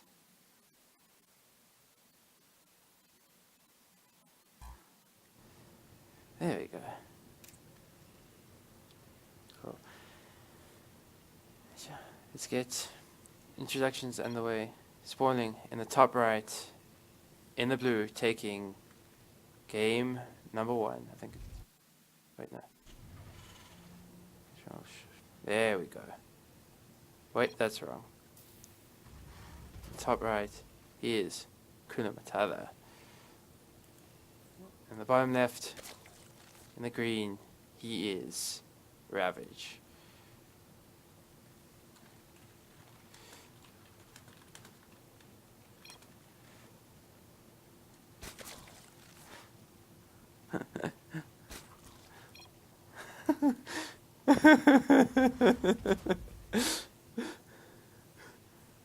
Yeah, I'm definitely the one to blame. I can't remember exactly how you switch the players, but for now, I'll just do that. I will have to look exactly how you switch the players between. But yeah, there's the new interface, so that's cool. That's working. We're going to see something very standard from both players once again. Hatch first, coming from Ravage, going to spawning pool is going to be Reaper Fast Expand coming from Kuna. Went for the Rex Gas once again. Probably going to see something very similar from him. Maybe this time, probably going to be looking more towards going for a lot sooner tech with the star point, I think. Control X. There we go. Thanks. Thank you, Zeno. Thank you. Yeah, I'm not sure why. That's weird. Yeah, that's it. I remember that there should be a lot of space for the name. Because I remember seeing the overlay, like, yeah, there's space on that. But you're going to see the Reaper come in. He's going to get the Sculler, see that he's still mining gas. So he knows that it's a possible Bane bust, seeing that gas. But when you see he's going for try Control C. I don't know, Shift C maybe. No, that's not it. We're gonna see the Reaper is gonna scout the third base. Overlord speed's on the way. Ravage has pulled out of gas, so he's not looking to go for that Bane Blast. It just waits for the early Overlord speed like we saw in game 1. And Kuna is once again going for the earlier third CC. Definitely it's a lot harder to do on this map. Just because of the fact that, it's they don't really have a pocket base. And the third base is a lot more exposed and it's a lot shorter map. So Ling Grandbys are a lot more potent. Yeah, how will we know who these players are? And what clan they're from if we can't see it when it's an in-house tournament? God, well, come on. Just kidding. It's going to see same follow-up from Kuna, getting the tech lab, getting additional racks, getting the starport. Ravage the spot sees, so he knows exactly what's coming. That besides for this handful of Hellions plus the Reaper, there's not too much that could come his way, so he mostly just needs a Link Queen defense. And he can afford to get his Evo chambers up at the same time.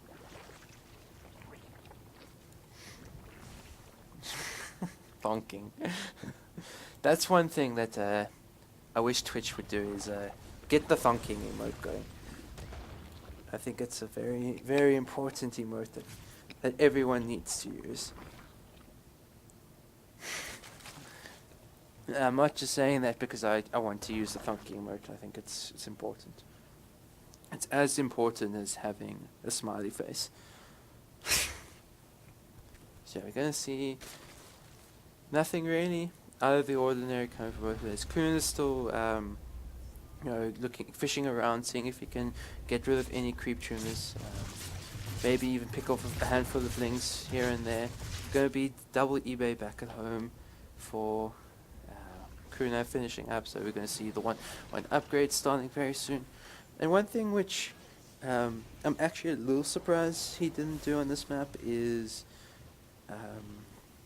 it's actually a 2-on-1, which is in the Maru's variation where he goes for a faster third reacts before the CC, and goes for a medevac with the tank and drops down here, especially on this map, and you can punish the Zerg quite well with it. You can kind of siege up in this position, you can attack the extractor as well as get quite close to the hatchery, and then from there, control N. No, that does not help it.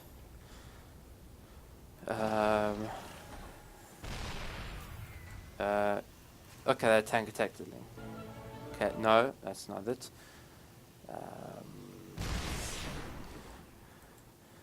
There's definitely something. There's going to be links moving across the map, trying to see exactly, if there's any drops coming. A lot more links on the way. Control X we've done. Trying to think where it could be. Yeah.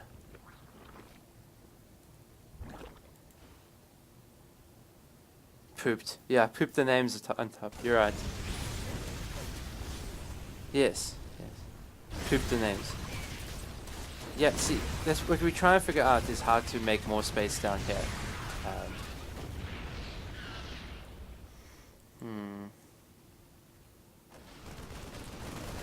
Not sure. But you're going to see the drop coming in for Kuna. He's going to look to drop, it seems, down at the third base with a few Marines to the top. It'll just be a little annoying. A lot of Hydras are on the way. And we're going to see, with these Hydras and things, you should be able to clean this up pretty well. He does target down the Medevacs pretty well, so forces the other way.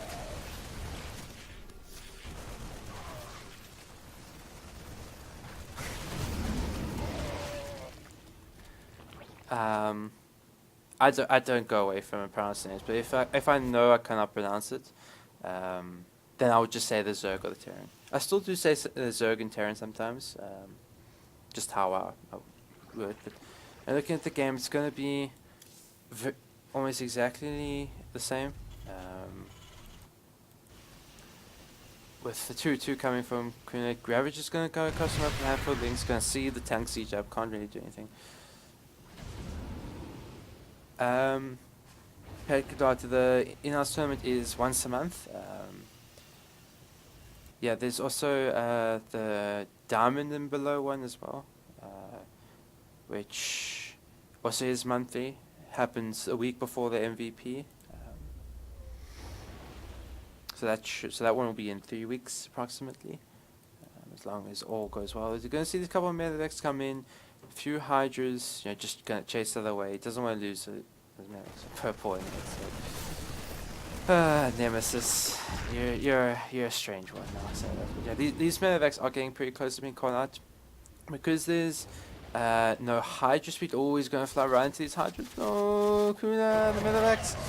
Ooh, but at the same time, he's getting quite a lot done with these Medevacs across here. He's got a lot of drones. And he forced a lot of attention where this one Medevac actually will get in unscathed. And in the end, even though he lost that drop, it doesn't end up being too terrible for him just because of how many drones are killed.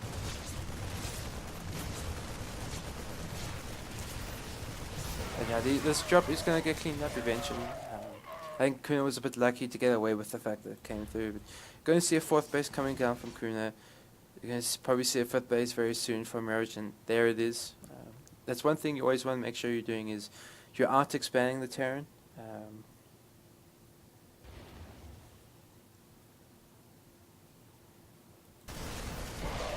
He's going to lose these Medevacs eventually. He's going to lose all these Marines.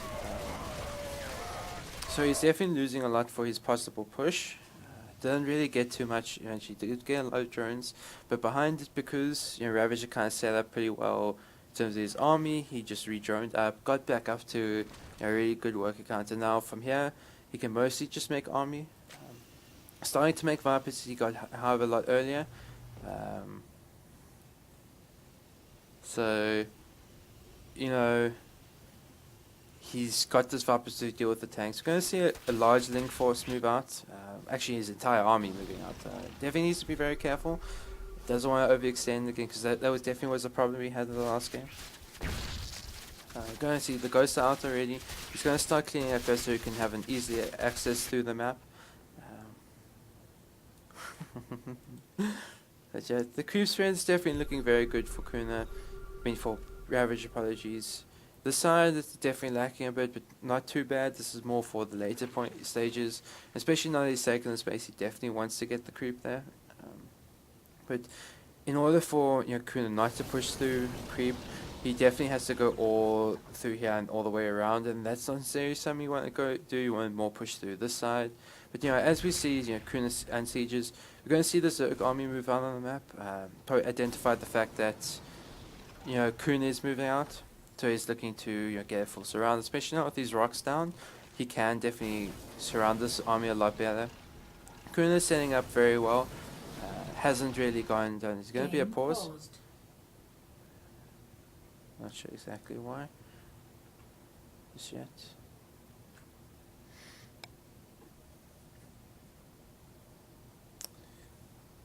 Oh, I'd like more Banes on the rocks, please.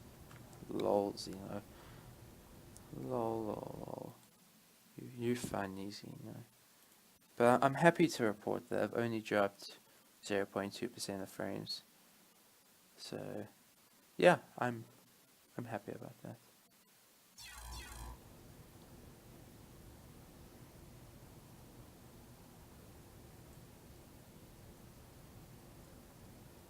We're still waiting for Kuna.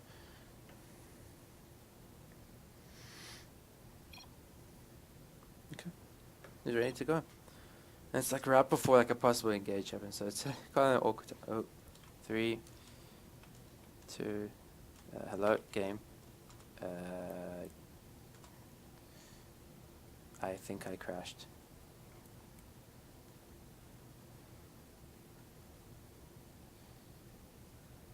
I don't know what's going on.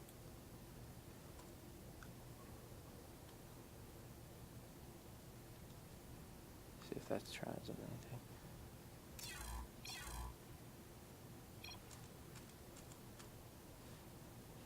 Game resumed. Yeah. That was a little bit.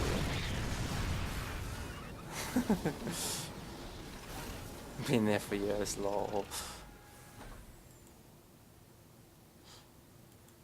One thing I can say, especially you may act business, but you do have the jokes in you. I'll give you that. Well, but these Vipers are flying pretty dangerously with these ghosts out, and we're going to see a couple snaps go down. All 3 Vipers go down, and now he lacks any kind of blinding counts to deal with these tanks properly, and even with these abducts. And tank pushes are definitely going to be a lot scary now. We're going to see if he can trap bait a few of these Banes out. Definitely does get one, but Kuna does need to be very careful. There still is a very good surround that the Zerg can take. Definitely is affected a lot by the fact that there are no Vipers at this point, and the Vipers that are going to be made do have to make sure they have energy. We're going to see more and more ghosts coming down. So he's definitely looking for the later stages. Ultras are out now. Kuna should be able to see that. We'll be able to pull back. Parting down this one.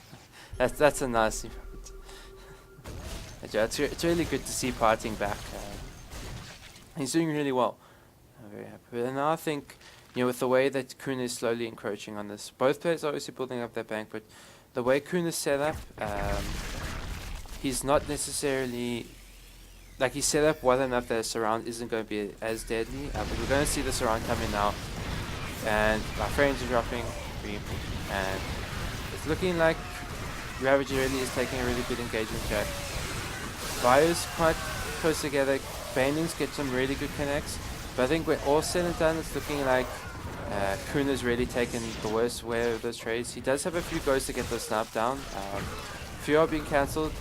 Low, these ultras are low, so that should be able to go down. But at the same time, you know, Ravage took such good trades, and he's resupplying a lot quicker.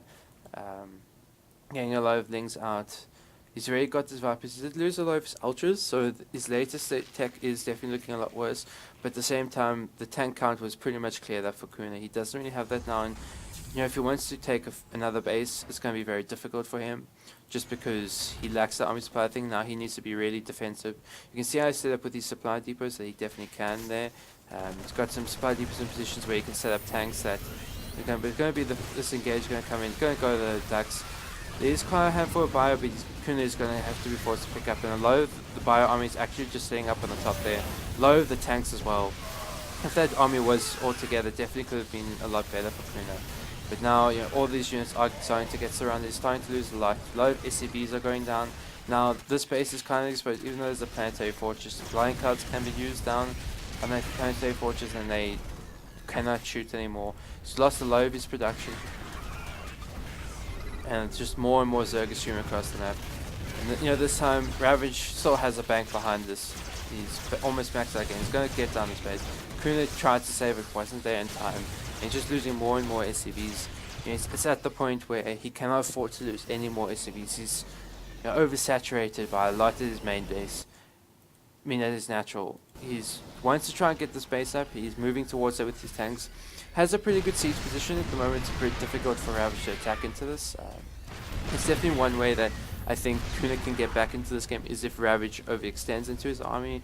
At this point, all Ravage needs to do is, you know, start expanding, recreeping, and you know, get his base up. He's going to go for this engagement. It is a bit of a risky engagement. A lot of the tanks do go down behind this. A lot of the bio army sitting in blind cards, a lot of bendings to connect, but at the same time most of the ultras go down, and all in all, pretty good trades for Kuna. At the same time, the CC is burning. He needs to make sure he saves this. He cannot afford to lose the CC. You know, it's in the extra mule, and now he actually not repairing it at this point. He's repairing it now. He's going to try to move out on the map. This is definitely very dangerous territory. Obviously, he has traded pretty well with the Zerg. We're seeing a lot of ultras on the production tab and very little ghosts. Only a couple there with a bit of energy. There's a few tanks. I think Kuna does need to be very careful. Using these scans, you know, to clear up creep is pretty good, but at the same time, because he's so far down in workers, the scans are being a bit ineffective for him. And now he's actually going to be unsieged. He's going to lose a tank. He's going to try pull back, but that's some scary Zerg army when you see that many tanks. He's going to stem away. Probably needs to siege up pretty soon. He wants to try and get to this choke point where it's going to be a lot easier for him to engage into the Zerg army. He's going to pick up the tanks, but at the same time, these tanks just aren't sieged up. These ultras fighting down choke point are good. The buying cards are very good, forcing the buyer to put, allowing the ultras to go through the choke point. A lot of these medevacs actually are going to take a lot of damage, and you know, now these ultras are going to get time by, and a couple swipes are just doing so much damage on top of the bio. And every blinding card is making such a difference, forcing the bio further and further back. But yeah, now most of the bio army heads down from Kuna. All these SCVs are going down. There's the GG, and Kuna Matata. Ravage will take game number 2.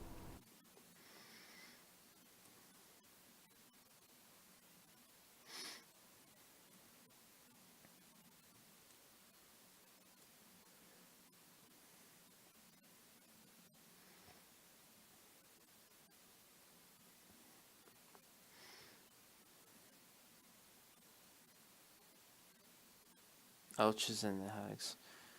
No, no hugs for my ultras. No, hugs can go away. Don't want to see ultra hugs. Scary. Make me sad. Yeah, my gaming seems to be really slow at the moment. Not sure exactly why. France power.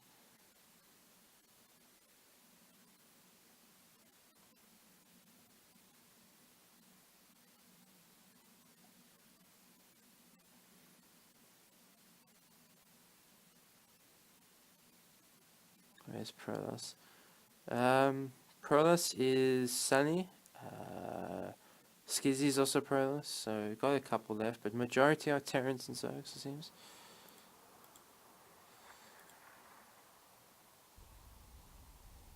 Okay, yeah.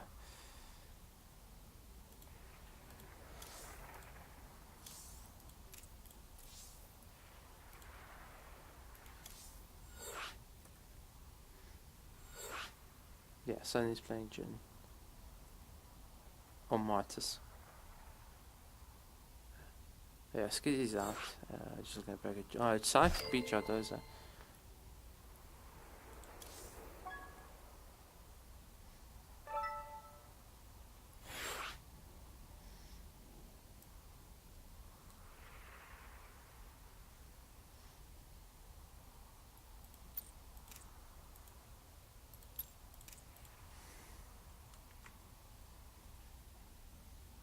So I just want to add this down on the overlay very quickly. So it's going to be Catalyst for a final map.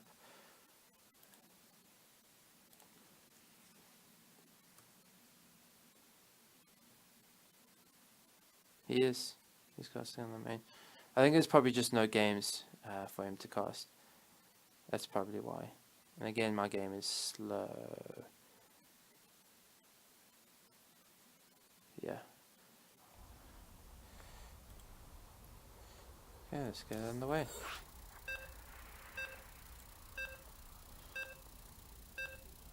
Just see the graph very quickly, shortly, and get underway.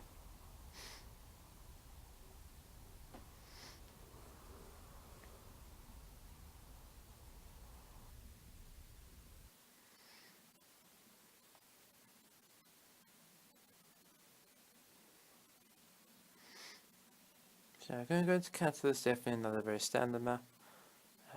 Tank pushes I think got scary on this map, a lot harder to surround the Terran player, except when they necessarily get to the middle, around about this area, because you do have 3-4 paths if you clear that up to come from. But at the same time, definitely very scary tank pushes that Terrans can do.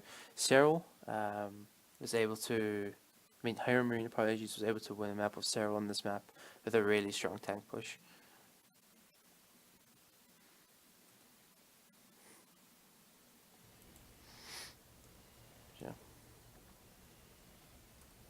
Intros underway and spawning. Wait, let me do that. And then what was it? What is it again? I forgot to show the scores. It was Control Shift C, right? Oh, it's Controls. There we go. There we got the names going. And then there. Okay, wait. Oh, there. Okay, spawning in the top left, in the blue, representing PsiX Aftermath, he is Kuna Matata. In the top right, bottom right, in the green, also representing PsiX Aftermath, he is Ravage.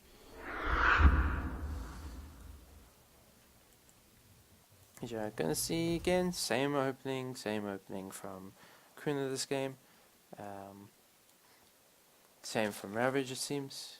Going for the hatchery first as well. Nothing very different. Overlord pathing is probably just going to scout around, see if you can see that proxy T-Rex. Yes, he's also PsiX. He's also PsiX. God damn you, Miguel. Making me think things. Why? Kidding. But yeah, we're going to see standard CC coming down. I see hatchery as well finishing up very soon. I think both players probably going to go for something very similar. As they have it in the last two games. It worked. Obviously one for the other. I think, the way Plant worked with how aggressive Ravage was, not Plant 16, but that it allowed Kuna eventually to get back into the game. But not necessarily on Lost and Found. It's a lot more punishing map when you lose your army just because of how much smaller it is. Yeah, PsiX such a strong team. We're so strong. I'm predicting that a PsiX player is gonna win this tournament. That's how confident I am in the PsiX. Okay, and the Reaper does come in, does get a single link, maybe a second one. Is, you know, it's pretty good for a Reaper. You're not really expecting to do much besides getting a scout, but picking off a couple links is definitely very good, especially forcing an APM out of the Zerg player. And you know, behind this, it's not really any different for Kuna. He didn't really have much macro to besides adding down that third CC. Exactly what he did. You know, with this build, you don't add the gas as early, so you can get the third CC, because normally you add the gas just so you have for the starport and the starport units early on. Yeah, going to see the Hellions come out, going to see the tech lab come down. On that rack's going to be a sim coming down very shortly, I can imagine. And you're going to see the overlord speed once again, so Ravage will be able to see exactly what's going on. Sees that the opening is going to be exactly the same as the previous games. Maybe this time when he sees this earlier CC that he might, you want to put on a little bit of aggression with a handful of things. But then again, you know, these 4 Hellions are pretty safe. Especially they can get pretty good scouting out. You know, Kuna's just waiting for those 3rd and 4th Hellions to come out. Going to drop the starport very shortly and move that factory onto the tech lab. Going to move out with these Hellions. And as well as the Reaper, just so you see any damage you can get done across the map. See if you can clear any kind of creep spread. You're gonna see if it's 3rd base finishing up, handful of links out, you know, just to defend against those Hellions. Gonna see him go back into the drone, gonna get extra queens just for those injects for the creep. Probably gonna save it there very soon now that he's looking to get his restarted gas mining. He's probably going to get these 2 gases as well. You're going to see the Hellions once again moving around, trying to see what they can get done. Probably not going to get too much. They haven't really gotten anything done in these past few games. These links are probably looking for these Hellions, see that there was a possibility of this round, but Kuna did pull back in time, so nothing really can get done. We're going to see this take his 3rd and 2nd gas, as well as get the upgrades. +1 meta probably starting very soon. As soon as he has the gas for it. He is a bit oversaturated, yeah, but that's just so he's ready to saturate his gases as soon as possible. Behind this, Kuna's ramping up his SCV production. Probably going to lift this 3rd CC very soon. We're going to see this Rex move on to that starport just so he can starport reactor so he can get more Marines out, and then he can start that medevac production eventually. Stim is going to finish up. His Hellions are moving across the map at the same time that these links are, so these links shouldn't be able to get too much done. There is a tank in position, a handful of Marines. Hellions seem to be moving back home. Links, yeah, almost do get in, but realizing that he probably better to back off. Maybe, you know, try to go for these Hellions. He's at this point, he's just rolling up. He's getting comfortable. He's 66 work count, probably going to get even more. He got lair on the way, got the bending nest. I can see the Hydra Den once that lair finishes. And Kuna has landed his 3rd CC. Yes, Ravage has left links out, to spot when that comes down. He knows that the 3rd CC is definitely a thing. So he's just waiting for that, to see when it comes out. Maybe that link can delay it for that little bit if those Marines aren't in position. But with those SCVs heading out, it should attract that link, and because of that, then he should be able to move things. But the link is on hold position, so Link isn't going to attack just yet. But it's just a very good move from Ravage, clearing up these rocks. It just allows for him to engage into a Terran a lot easier in case. For later stages when there's PsiX set up in this position, there's less of a choke point. But we're going to see Kuna probably start to go for these drops now. He's actually going to go for a move out, so is looking for something very different from the previous game. Instead of going for that drop play, he's going for more of a push focus army. We're going to see these things move towards the 3rd base. These SCVs are definitely in danger with the Terran army out on the map. I think when Ravage sees this, he realizes, there's actually going to be no Terran army back at home. Okay, so you're probably out on the map. But because of this, the Marines, with the couple tanks, are able to get into a pretty good position. Haven't sieged up just yet, but at the same time, there's no banelings, so Kuna is in no rush to siege up those tanks. Banelings are starting to Marines are going to get on top of these banelings as they're morphing. There are more banes down there, but no baning speed yet. Baneless is going to go down before baning speed can finish. No banelings can be morphed. He's going to come in for the attack. Banelings get targeted down. Lings are going to get Trigger surrounded with Marines. They do get rid of the tank as well, but definitely pretty good trades for Kuna, even though he lost quite a few workers. Not sure exactly what went down in that main base. So definitely good trades both sides. Both players killing a decent number of workers. No, it's lagging for me as well. I think after this game I'm probably gonna restart AC2 just so I can lower the graphics because my PC seems to be struggling a bit with a lot of stuff opening at this point.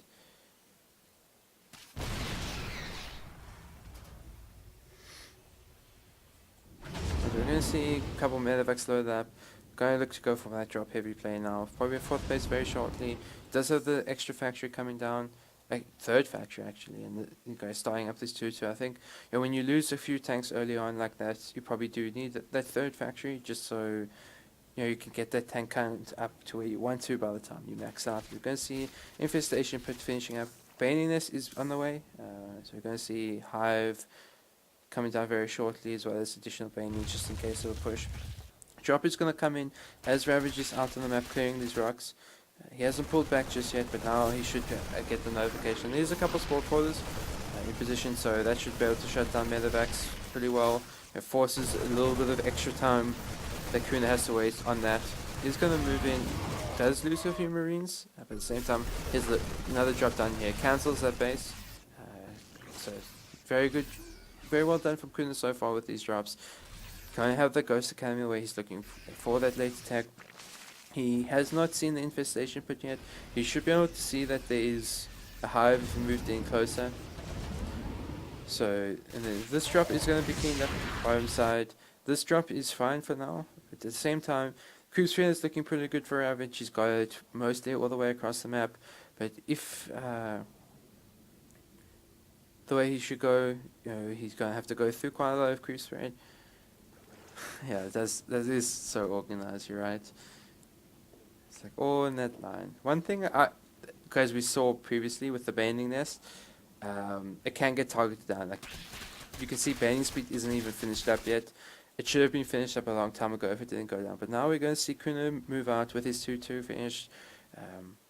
Going to move down this left side where, because of the fact that he's pulled the Zerg away from that part of the map, he's able to clean up creep spread, able to move down the creep a lot easier. You're going to see the tank start to siege up.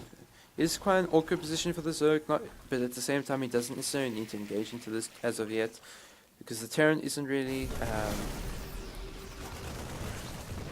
just because the fact that he's not really attacking any kind of tech at this point. No drones are going down, so he can be a little patient. I think Ravage is going to look to go for it. He does get a pretty good surround on this army, but a lot of these tanks are good down, a lot of bandings.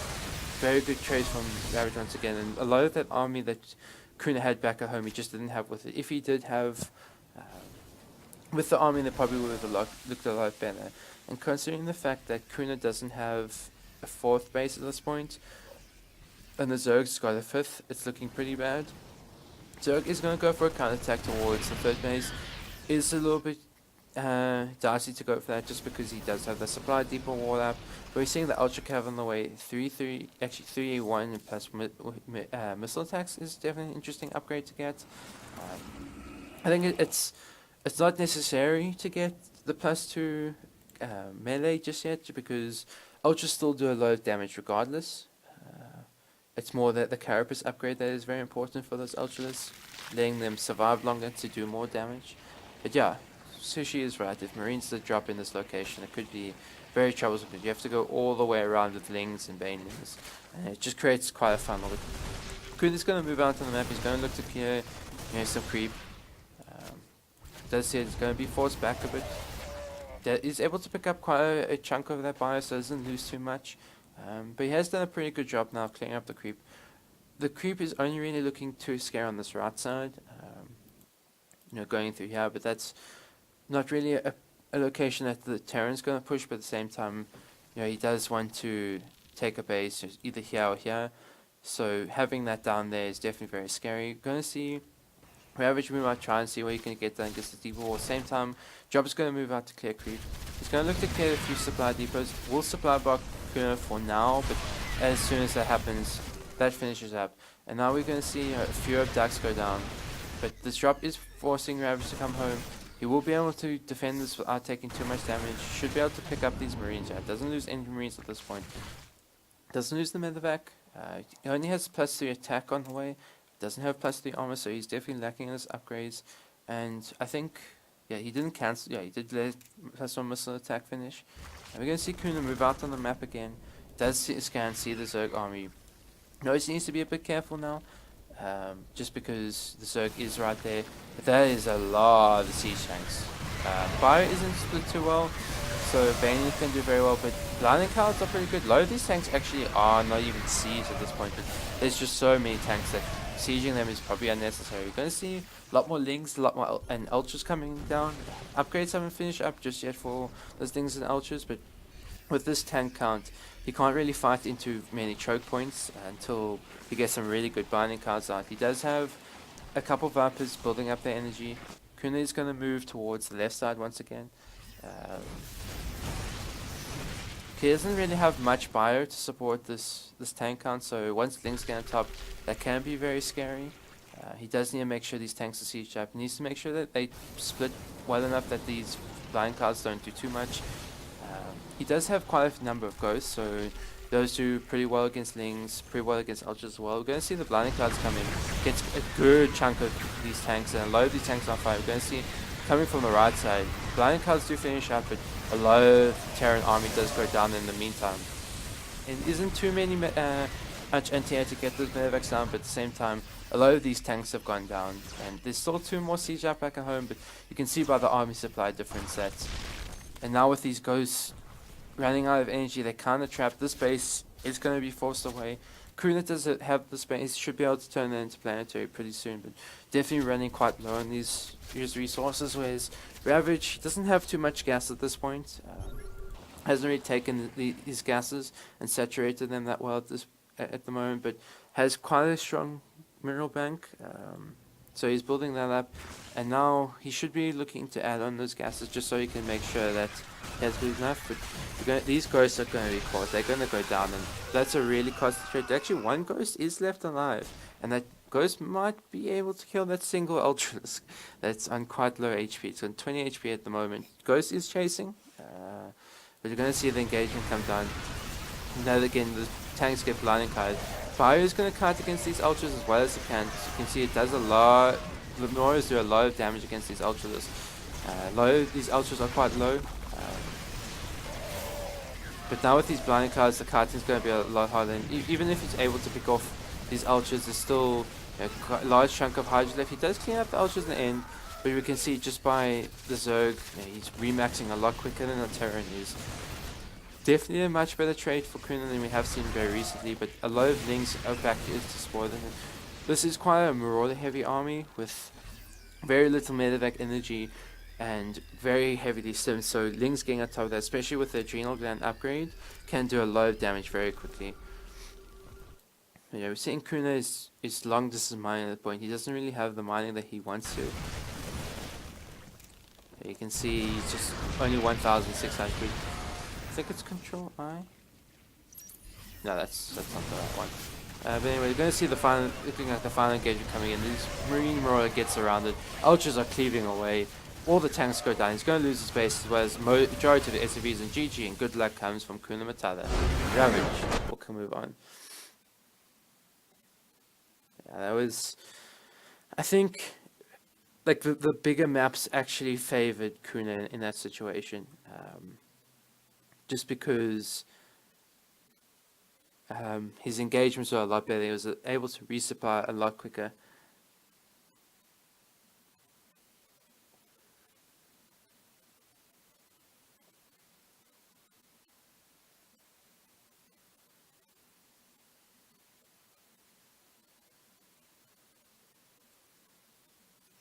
But yeah, that was a very close games. Very similar games, I think. So Kuna obviously did a few different things, but definitely did some really good games there. Yeah, so Fire Zerg's going to be against Jin, PsiX against Ravage. At the moment, the only outline to the seedings is Psych. He's C7, but at the same time, that's because he's been on a long break. Like was a really strong Terran player before the break. He was kind of the Terran that a lot of people look up to. Before Kuna really came. Yeah, I'm gonna see Psych go up against Ravage.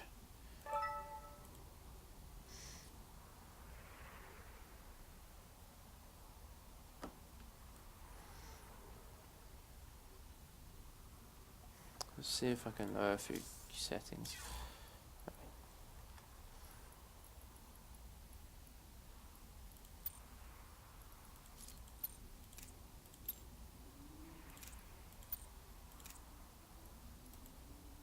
Just so that it's less like slow.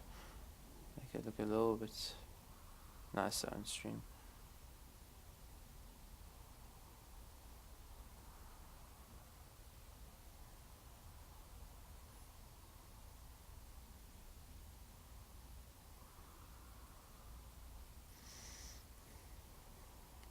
Yeah, actually it's TVZ in both semi-finals, so it's very possible it could be TT or even ZVZ or another TVZ.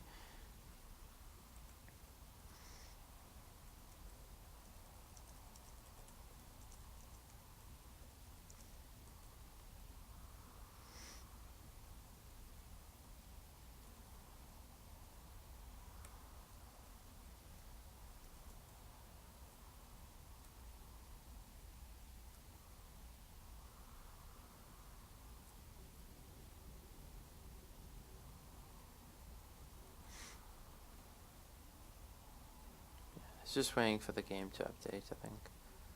It's taking a while.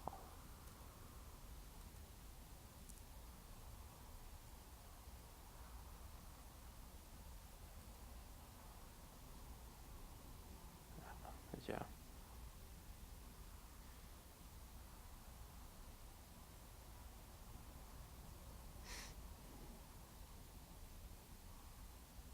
I was gonna see actually once this game updated exactly what's happening, what Drop Thomas wants to do. Okay, so I think Drop Thomas is gonna go cast the other semi-final, and I'll probably leave it to him to cast the final. There's mentioning our host, we can host there maybe. Okay, so they're gonna probably do vetoes now. Let's see if I can close some stuff that's open that I don't need. Because right now, computer is definitely struggling a little bit.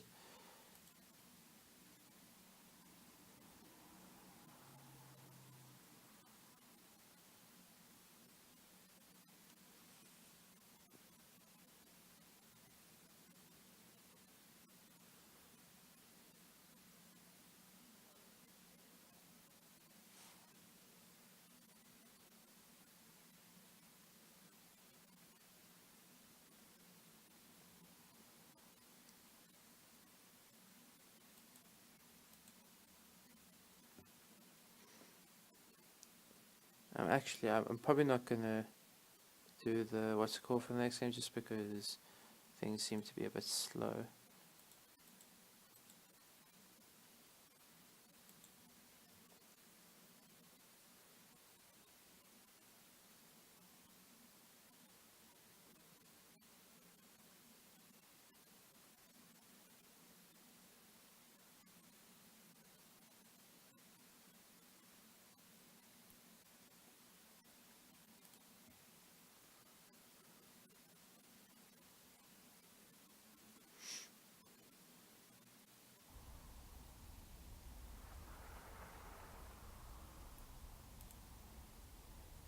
No, sleep is not allowed. No. So Darkness, Dreamcatcher, first map counter.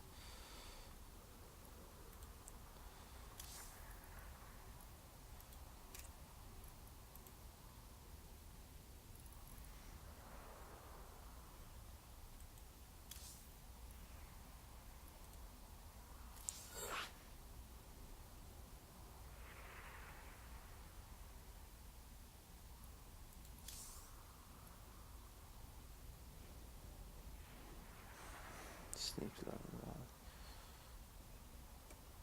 Yeah, kick this man. Let's try that again.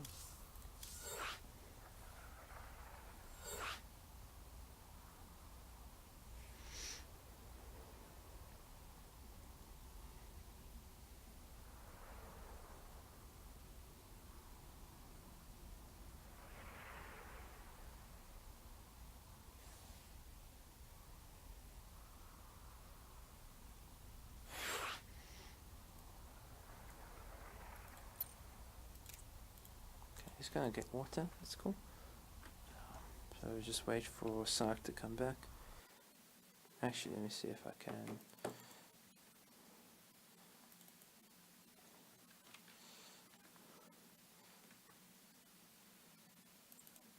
Average is still the same.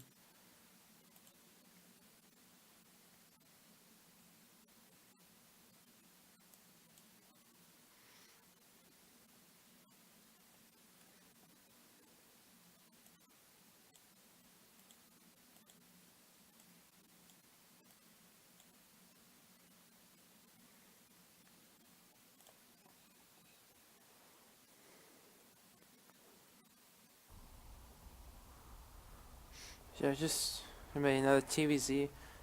I can imagine Rapid is going to play very similar, but PsiX is obviously a different player to Kuna. Haven't seen him in a while, so not exactly sure the style he's going to play. I can imagine it's going to be very similar, especially towards the later stage of the game where it would be with that tank push it was with the bio. I might even see a bit of mech coming out of him, but we have to wait and see. I think, especially considering the maps he vetoed, the fact that any vetoed Acid Plant, definitely an interesting one. Leaving 16-bit in the map pool, as opposed to Acid Plant, maybe heads towards more of the mech play. Ready? Okay, players are ready. Let's go. He lost to PsiX. I think Jodos also hasn't been playing a lot recently, in the last week or so, so he's definitely struggling there.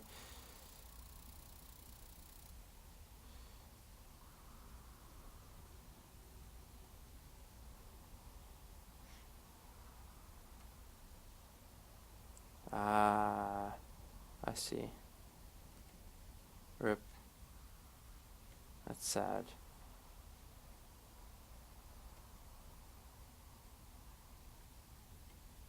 It's just a shame I didn't get to cast Jodoza. And again, my game is slow.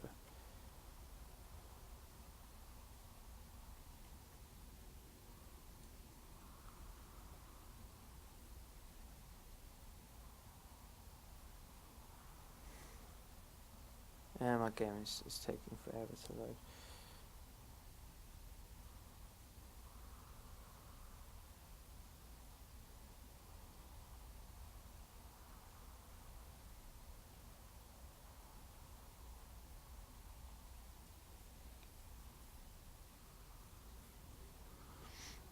Yeah, still waiting to go in. This is weird.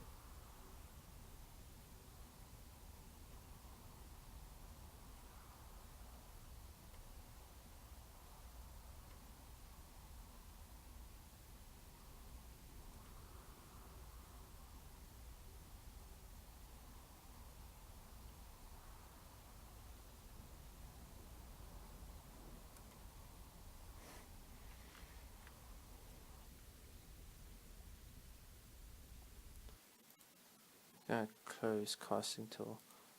You don't really need that at this point. Oh. It's a good meme. That's a good one. I'll give you that.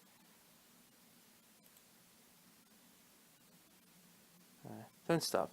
I like memes. Memes are nice.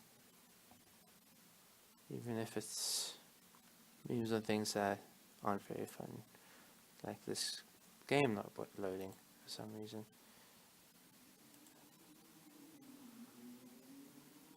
This is sad. Really sad. The fact that it's not working. I really do apologize. Seems that nothing's happening on my end. StarCraft may have gone down.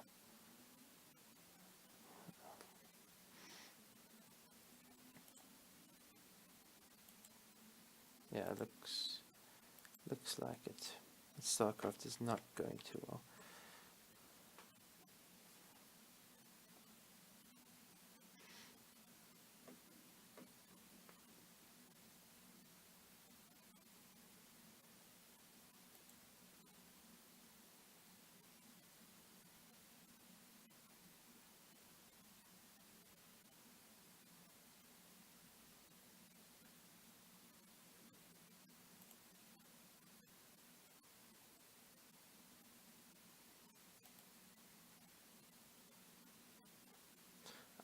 If it still continues to work, then I might stop it. We'll see. Definitely will try and make sure this works. But if it doesn't work, if it barely works, then I will.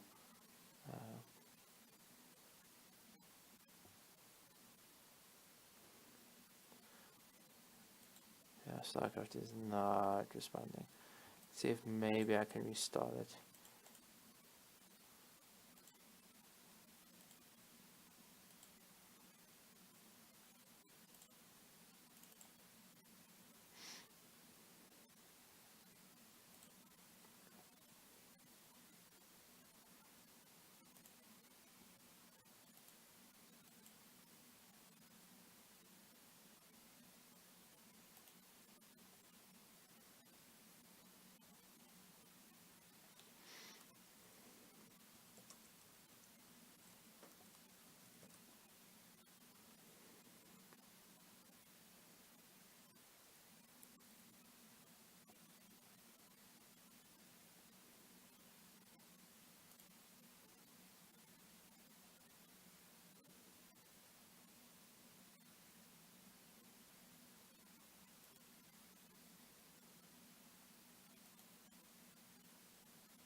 See if SE2 works. I hope it does.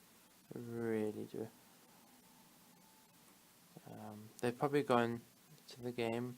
I'm not really sure.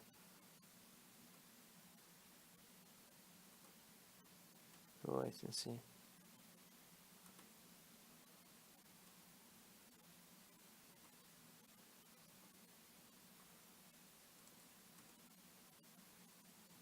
Yeah, I'm coming back. SE2 crashed. I'm just trying to get that back open. Thanks for waiting. Thanks. It is really appreciated.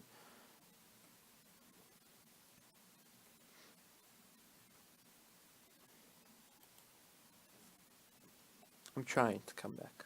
That's for sure. I think my PC's taken a bit of a hit. But it should be going to SE2 now.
Yeah, that was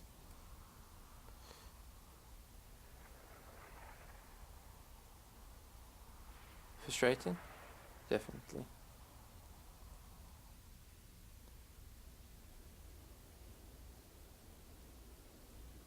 Hope I don't get the lobby bug. That would be really annoying. Sometimes happens.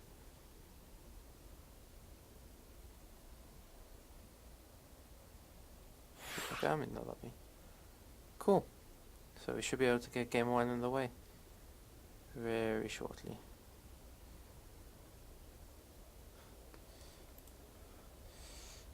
Okay, there you go. He switched players. I had to make sure he did that. You're ready. Okay, let's get the game in the way.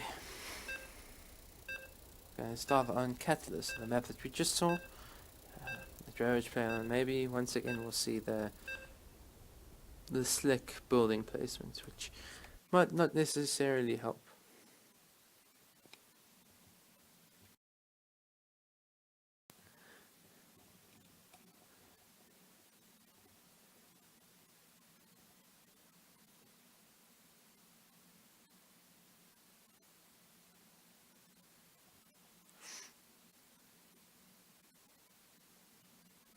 Okay, so we're loading into game number 1. Let's see how this goes. Team PsiX. Okay, definitely very excited to see how PsiX plays. Very strong player before he left. See. I can't remember ways to get rid of it now. There you go, control shifts. Okay. Let's go. Spawning in the top left. In orange representing PsiX Aftermath, he's PsiX. And the top, bottom right, in the green, also representing PsiX Aftermath, he is Ravage. So we're going to see PsiX do a little bit different to what Kuna did this time. He's going to go for gas first. And this is definitely was more a bit standard a few months ago, when PsiX was playing. Didn't really see the Rax gas when you were going for Hellions. We are seeing it's not really that big of a difference. You still get the Hellions out. The only difference is you get the Hellions out a little bit quicker with this build. You're going to see Hatchery come down for PsiX. And he's going to start his gas as well as a spawning pool very shortly. Just so that now he can just go for that standard game, exactly what we have seen from him so far. Probably going to see him go for that Overlord speed once again, so he knows exactly what's coming his way. Without really necessarily taking anything to it. Obviously, yes, mining that gas for slightly more means your third hatchery is going to be a little later, but in the end, getting that scouting information is pretty important. And even if you have that earlier third, if you just straight up die to something because you can see it, then it can be a bit of a problem. The CC is coming down. We're going to see the factories. Sometimes we're going to see a reactor coming down on that racks very soon. As well as supply depot. Just make sure he's in the supply blocked. Reaper's going to move across the map, see where they can see. So far, Kuna hasn't scouted. Kuna. I'm so used to saying Kuna. PsiX hasn't scouted with for anything. With any kind of ACVs, he's looking to deny this third base, see if it's there as well. Sees that there's no drones. Ravage is hoping that PsiX doesn't see it, and PsiX up to the migrants does spot the drone. Doesn't get it in time, doesn't actually deny the drone morphing onto the extractor. So this will delay the hatchery by a little bit longer. Isn't really anything too bad. Only time where the hatchery is late is once it gets past the 3:30 mark, but once it gets to that point, the Reaper should be able to be cleaned up just because link speed should be out. But the fact that the extractor finishes is a little painful for Ravage. That's a drone that he doesn't use, extra 75 minerals that he didn't really want to be spending on that at that point. Just a little bit annoying, nothing really too serious. Link speed's finishing up very shortly. The one thing is quite hurt in the back. The third base will go down. Reaper goes down as well before the link speed even finishes. Nothing too serious. Overlords are going to move in now with the Overlord speed finishing up. We're going to see Starport coming down for PsiX. He's going to move that over onto the tech lab just so you can see. And we'll see what he wants to do, if he wants to go for those Banshees or anything else. Overlords are sculling all over. They see exactly what they want to see. See Hellions are still coming out. Sees the Starport moving down. You're going to see the Viking coming out as well as the Cloak. Overlord does see that. Does need to be really careful because even though it does have speed, Vikings are still pretty fast themselves, so they will be able to take that down. And we're going to see Baning Nest coming down for Ravage, and this is definitely earlier than what we saw him do against Kuna. And I think this is just him playing very defensive and noting the fact that PsiX is going a lot heavier on those Hellions, so he doesn't want to be too cautious. Any kind of Hellbat timing could be very dangerous, especially if you don't have those Banelings. We're going to see these Hellions move in. There's going to be 6 of them. Not enough links to deal with him as yet. With a couple queens, he should have enough beam. Might lose this one queen, does lose an additional drone. Additional links are on the way, so they'll be able to push back, but at the same time, PsiX has forced out quite a few links, so he's been able to actually put a head in the working count at this point. Third base is on the way, but at the same time, behind this, Ravage will be able to drone up. He should be able to get a 4th base down relatively soon. As well as he might even be able to get surrounded these Hellions, and that would really be huge. Even though there's no real armory coming on the way, getting rid of a lot of these Hellions means there's no real aggression that we're going to see from PsiX at this point. And the stim is only halfway done, so he's not really going to be able to get too much done aggressively with only just a few Hellions out. The Viking is out, hunting for Overlords. Going to see these 3 Hellions moving, a lot of them are damaged, so if they get surrounded, definitely will go down very quickly. Going to see them going for more drones. Only get, I think, a couple shots off, don't get another drone down. So a lot of the presence that PsiX had on the map is now gone. He does have the Viking that's still going to clean up Overlords. Does land the Viking to clean up that creep. And with those queens off creep, he's not going to be able to get that in time. Does get quite a lot of damage on it. So now PsiX has to be really careful when hunting more Overlords. And you can see a lot of these Overlords are spread around the bases, so that's very close to where the queens could be. We're going to see now the fact that there's no real Overlords out of the map. We're going to see Lings start to be spread out from Ravage just so you can spot, when pushes are coming. If anything else, there's one by the by both third bases to spot, when that goes down. Going to see PsiX move towards third base, clear up this Ling as well, just so that then it also kind of leaves Ravage guessing, even though he does see the base of where exactly he wants to take it. The fact that if he's with the Ling going to stay there, sees that there's no CC coming down there, then he'll know it's there for sure. You're going to have a few Lings move over towards that base. Good chunk of Marines here, so he can't really fight that. It is stim for these Marines.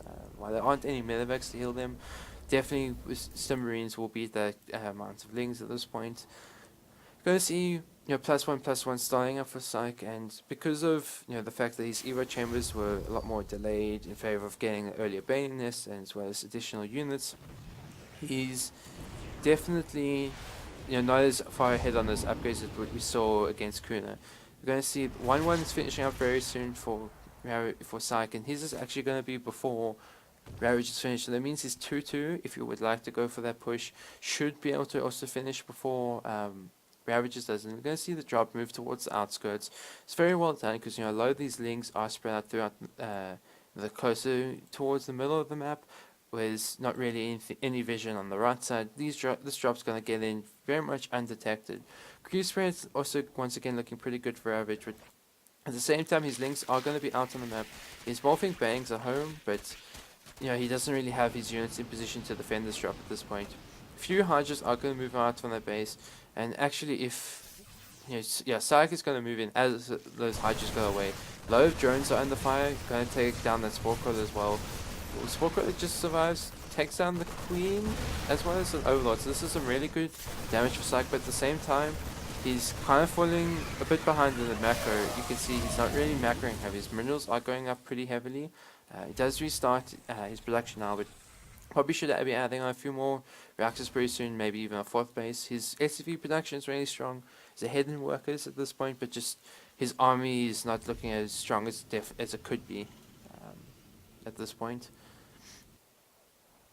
And you're going to see a few Hydra spare on the side just to prevent those drops coming in. And I do like the Baneling edition, because one thing what you do when there's just a handful of Hydras just drop directly on those Hydras. With Banelings there, you kind of can't do that. I see another drop towards the left side. We're looking, go for that multi-prong, just like Kuna did. Gonna pick up with Medevac on the right side, and as he does that, he's gonna move in, kill a bit more creep. I suppose a few queens are out of position, does pull those back in time.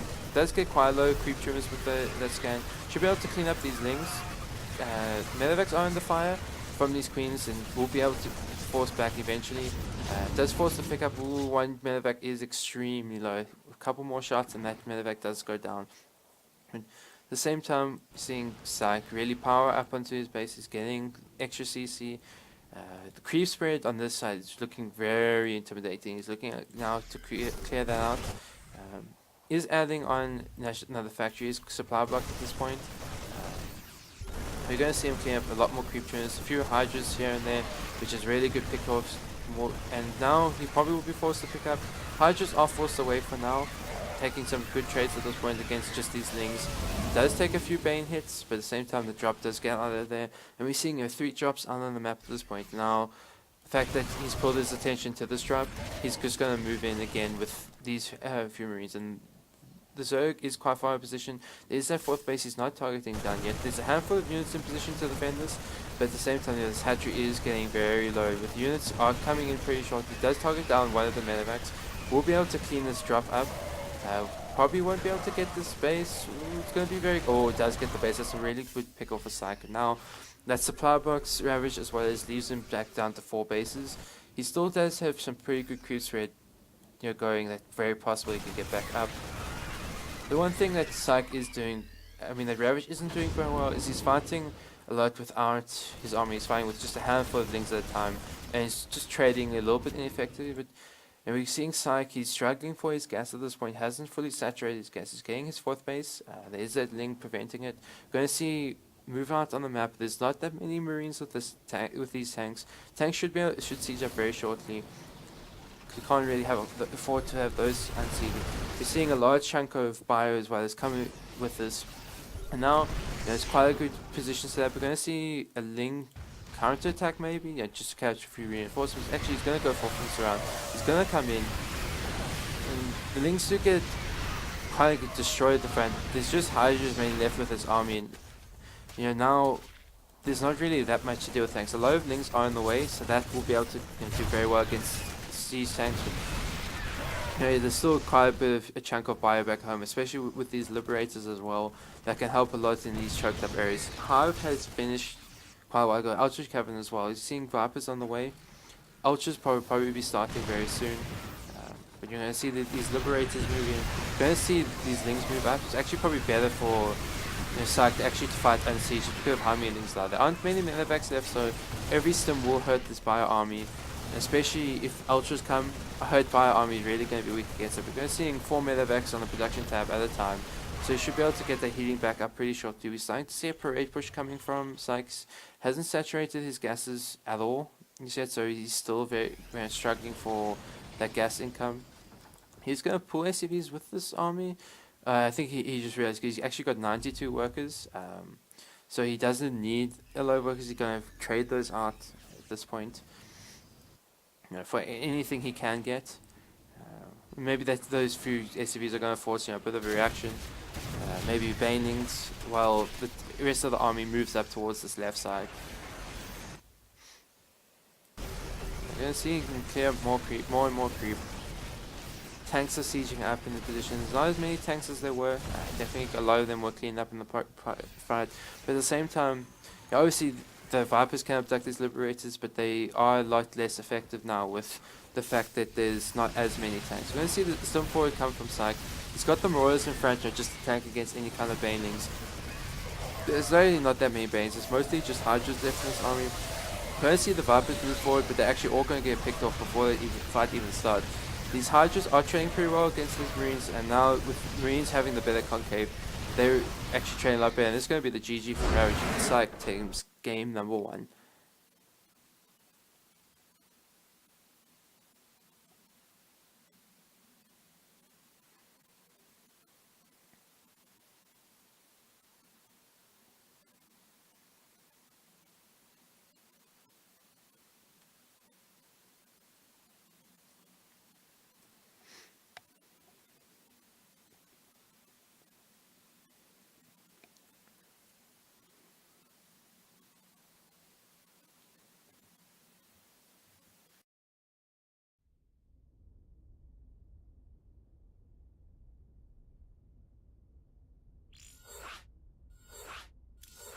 Into game number 2, which is going to be on Lost and Found, another very standard map.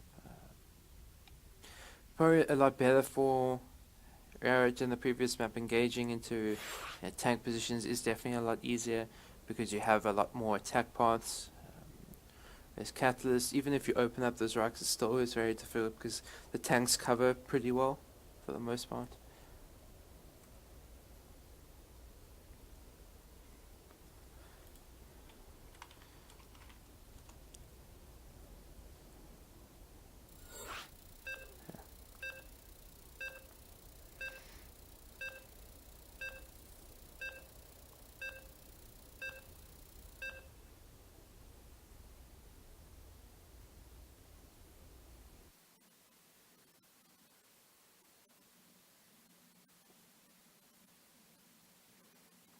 Loading up into Lost and Found, expecting something very similar for both players once again.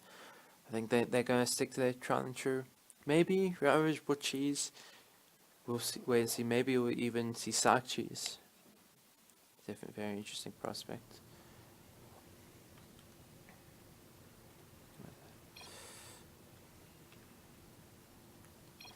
So I got PsiX. It was Control X, yeah. PsiX is up 1 game at the moment. Getting into introductions and spawning in the top right.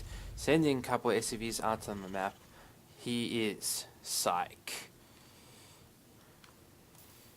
And the bottom left, in the green, hoping to defend this cheese. He is Ravage.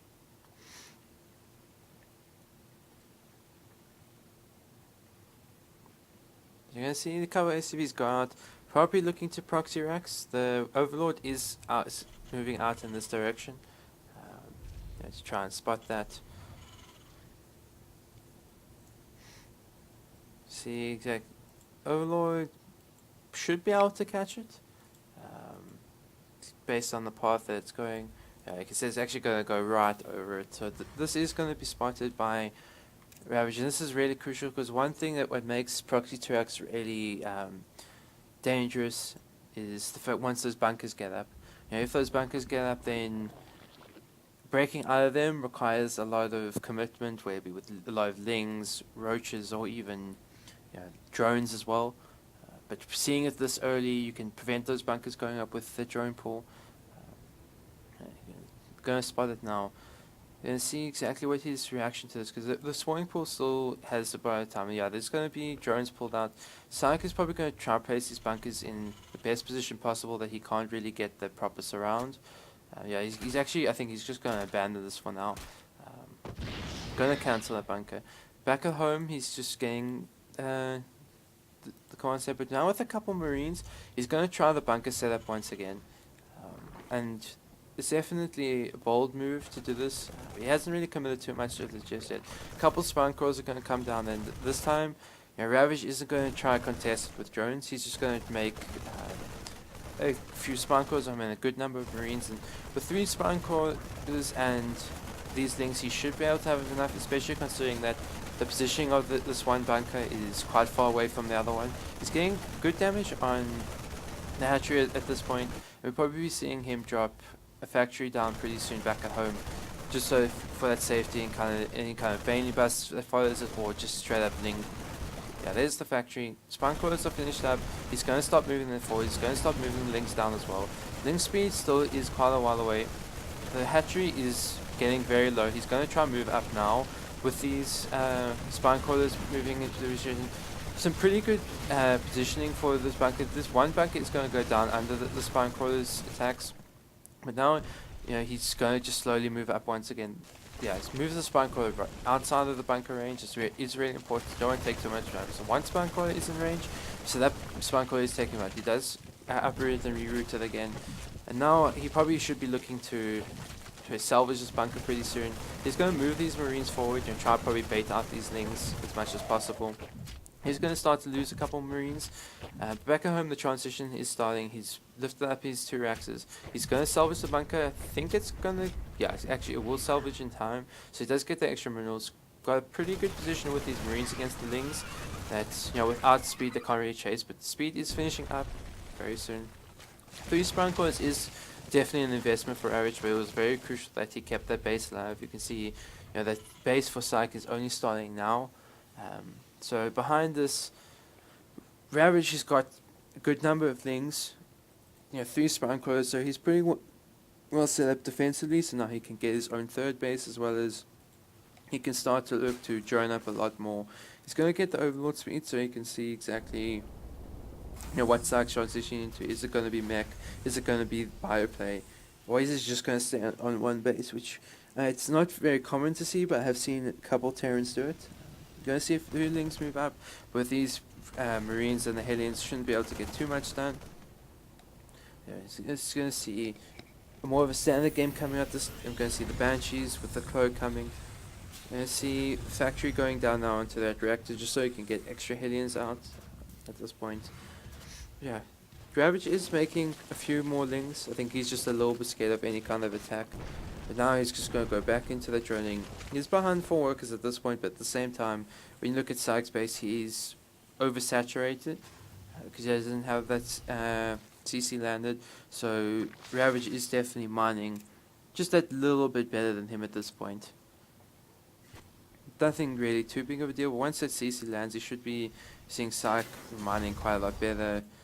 Quite equal, one because Ravage is getting his own drones up back at home. Creep threat is starting to move out, and that's one thing that Ravage definitely has focused on throughout all his games, is making sure that his creep threat is good enough. His spore scrollers are starting up in his bases, and the main's not finished up just yet. Cloak does finish now, so he should be able to get a few drone kills before the spore crawler does finish up. He's going to get 3 so far, probably be a 4th, and now with the spiral crawler finish up, does get 5 and will scoot out of there. Does do a bit of damage to the queen, is just damaging the hatchery, nothing really too serious at this point. He's going to go in for a 6th drone, so this is some really good damage for PsiX. He's going to lose the Banshee. I don't think he made another one just yet. He did make another one. So it would have been nice if he had that 2nd Banshee to pair up together. But that one Overlord was like sitting over everything, waiting, and that now it does go down. But PsiX, with those drone kills, has definitely taken quite a lead in that work count. 5 workers as a Terran player at this point is definitely a position you want to be in. Ravage does drone up, and even then he still is behind. You're definitely looking to, as a Zerg player, once you're on 3 bases, be at least 6 to 8 workers ahead of the Terran player.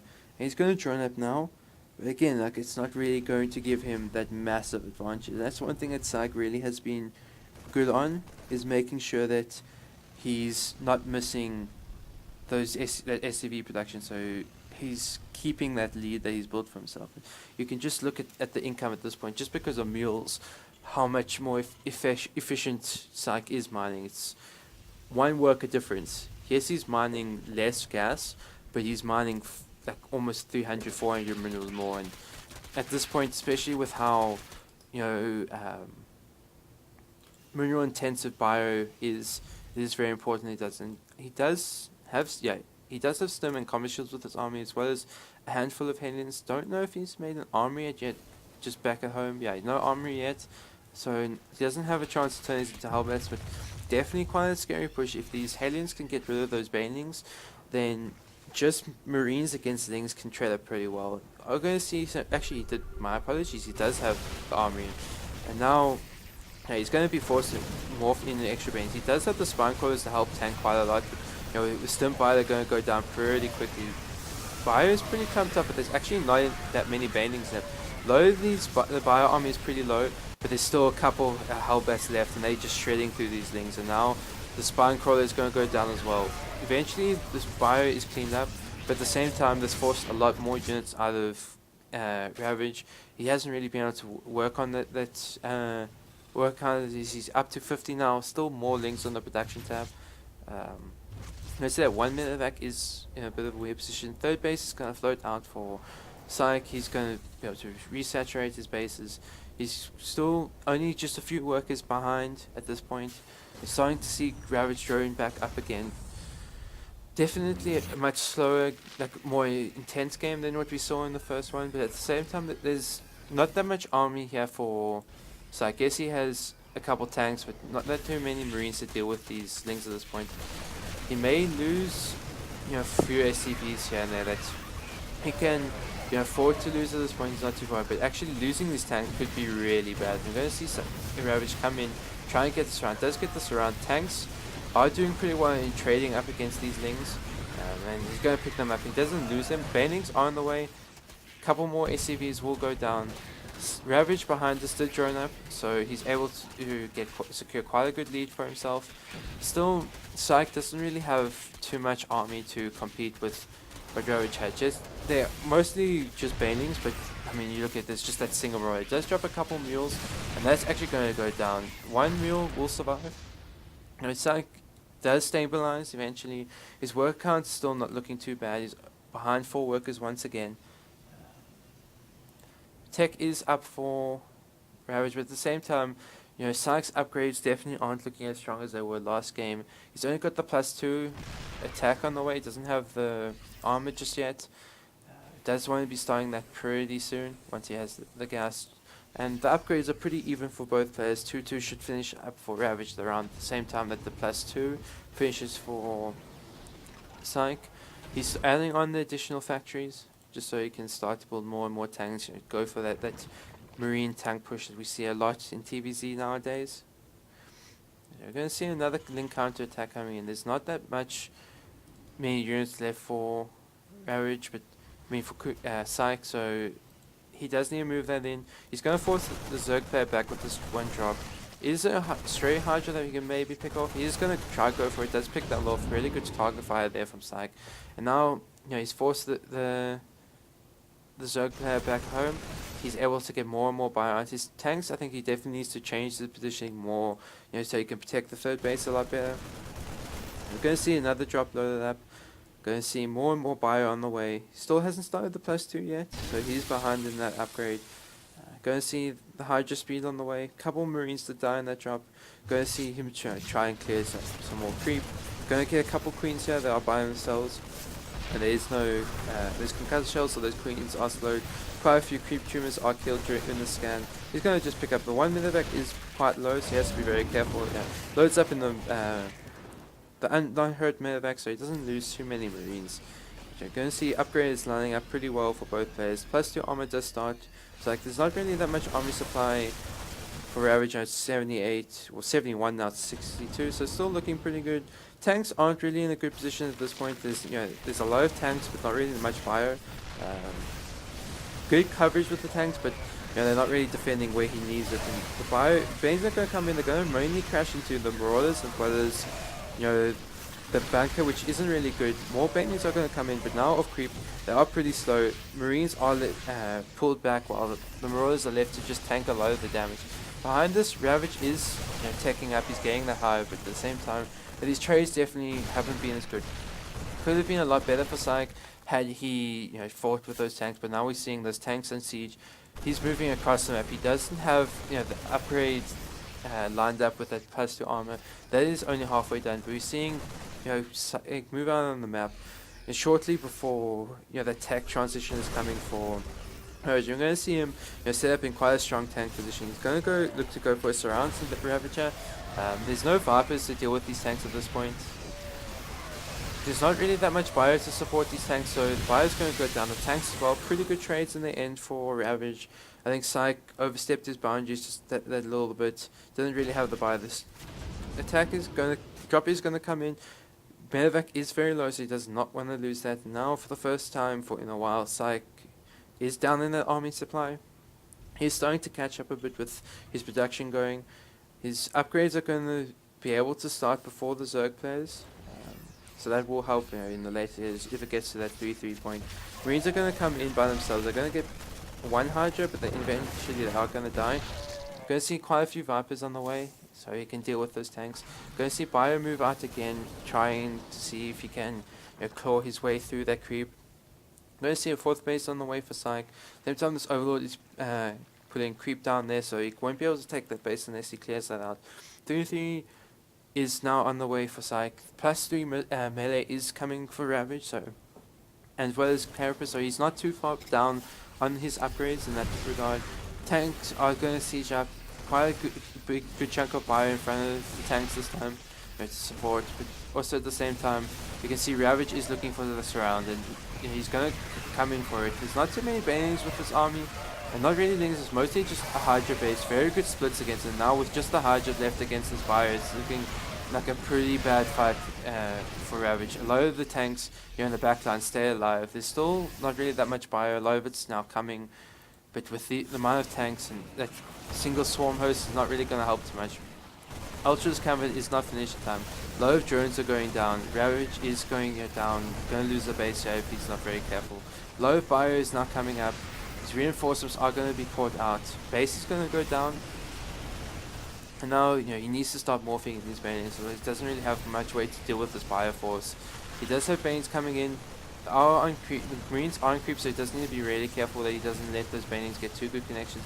He's actually going to go around and go for a full surround, but splits are pretty good for the most part from PsiX, and he's going to be able to tank quite a lot of those Banings. He does fight away from his tanks once again, so not really taking the best of trades that he could have.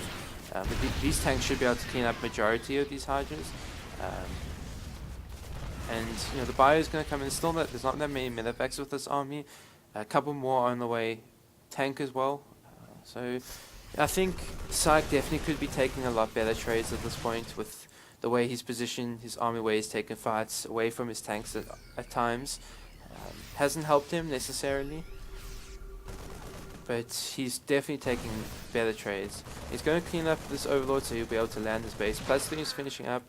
I think, yeah, he managed to cancel 2-2, so that 3-3. That's really important. Now he's going to have a very strong upgrade lead. Ultras are on the way, but with Cutton's plating not even finished yet, those Ultras are going to be quite weak. There isn't too much army here on this right side. This bio is going to fight against the Hydras. Hydras do clean up pretty well, but the bio force on the left side could also get cleaned up very well. PsiX needs to be very careful with these rallies. He's got units split up across all the map. These Hydras could get caught out, as well as the tanks are going to get caught out. And the bio is going to stem away, but he needs to try and save those tanks as much as possible. It's going to be your Hydras coming from the right side, which are going to get caught out, which isn't really good for Ravage. But Ravage, he's able to go up in that army supply. A lot of it, obviously, he's now got the Ultras, which are a lot more supply intensive. But unlike Roaches, they still have very strong supply. At the same time, because of PsiX's constant aggression, he's just been able to keep the creep spread back for Ravage. So wherever he engages now is mostly going to be off creep, unless he engages left side. He's identified the fact that there's no creep this side, so okay, I'm going to rotate around, attack right side again. He's got quite a few tanks with his army, but his bio is not as strong. He's going to come in now. There's only going to be the 2-2 for those Ultras, so they're a little bit weaker. Some pretty good binding cards on these tanks. Bio is forced to pick up and get out of there. A good chunk of bio still back at home. This base hasn't been retaken yet either, and that's also because he's been very aggressive, made sure forcing Ravage into a position where he can't really afford to take an extra base. Does lose a few units there. We're going to see more and more units rallying across the map. Going to see him start to add Liberators now with the composition. Lift his main CC so he can take his 5th base. Going to see him rogue or for multi-prong at this point. Ultras are going to deal with the attack on the left side, as well as actually most of the army. So a lot of the This Bioforce is able to move up. The Vipers are quite exposed at this point, but at the same time, this Bio Army is quite split up. Tanks are going to siege up. He's going to be able to get the gunner's base down. Very good pick off. And now, when he sees that the most of the army is moved to this right side, he's probably going to move in once again to the left. The center blind cars will probably go down on these tanks. Actually goes for the abducts. Does pick up some of the bio, so he'll be able to get out with that, but loses the rest. And now, like, as he goes in, he's going to move in with that drop. He may, with an ultra, he shouldn't be able to get this base down. Maybe we'll get a queen. Actually, we'll be able to pick off that one ultralisk. Won't be able to get this base, I don't think. Yeah, opposite go for this high, just definitely a much better trade for him. Behind this, PsiX really has a really strong bank in terms of his gas. His mineral bank is getting up there. Whereas Ravage, he's really struggling to produce units at this point, really struggling to get his army supply back up. PsiX, he's probably not as producing as best as he could at this point, so that's why he hasn't been able to max out despite the bank. You can see he's got a lot of mules that he can spend at this point, which can help a lot in getting his mineral count a lot higher. We're going to see the Zerg move out on the map. These few Marines should be able to spot the fact that the Zerg is moved out on the map. Isn't too many medevacs with this army, so stimming is definitely weak. He does scan, sees that the Zerg army isn't there. Drop goes in once again. Gonna pick off a few Hydras, pick off a few links as well. Does get cleaned up all in all. Same time, this is allowing PsiX, to get up to the strong tank count. He's getting his liberators up. He's getting close to that maxed out army, and well, Ravage is definitely getting very close to max out. So building that bank up back again, it's definitely taking him a long time to get up to this army. Zerg army is positioned outside the base, and now both players are going to move out. Zerg player is going to move in. I think PsiX, based on the position, he's going to try and move out. He's going to go for the base round. I think this is probably a really bad decision, just because of how quickly the Zerg player is going to be able to base trade this. It's going to take a lot longer for the Terran. Like, he's got to go very quickly. He can't even race. Actually, going to force the Zerg back, and he doesn't. Like, this is going to help a lot. The fact that he's forced the Zerg all the way back, and now he's set up in pretty good position. His tanks are pretty clumped up though, so and he's going to, the Zerg player with a handful of lings, and I was just going to try to clean up. At the same time, like, engaging in here is going to be pretty bad for the Zerg player. And blinding cars don't even go down yet, so they actually go down mostly on the bio army. And now this bio is kind of trapped against these ultralists, and that's not something you really want. Actually, most of these ultras are starting to go down, but those blinding cars force the force those Marines into the meat grinder. It's mostly just Marines left, so they're not really trading that effectively against the tanks. I mean, against the ultras as they possibly could. I think all in all, we saw pretty even trades. I think in terms of the army, probably better trades for Ravage in the end, just because he was able to kill a lot of PsiX economy and still denying a lot of mining. This base is very oversaturated. Ooh, these SCVs. Only 5 go down, but a lot of those are damaged, and even a few lings can just nibble away at those. Does need to be careful when engaging, because he doesn't want to engage into these liberation zones, and that's exactly what's going to take a lot of damage on these ultras. Ultras are going to go down.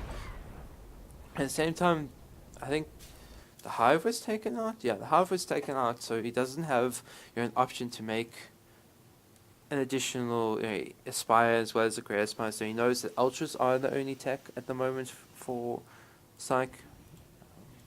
We're going to see a lot of Liberators, very few medevacs, but at the same time, most of this army is actually built in to Lings, Hydras, and Bandits. It's more of a mid game as opposed to not that many Ultras left. But at the same time, with this many Liberators, it still is going to be very difficult to engage. We're going to see both players move out on the map again. We're going to see this time PsiX will be the one to engage first. So it's going to force the Zerg player back. We're going to see very oversaturated base probably being taken out very soon. We're going to see Ravage come again from 2 different angles.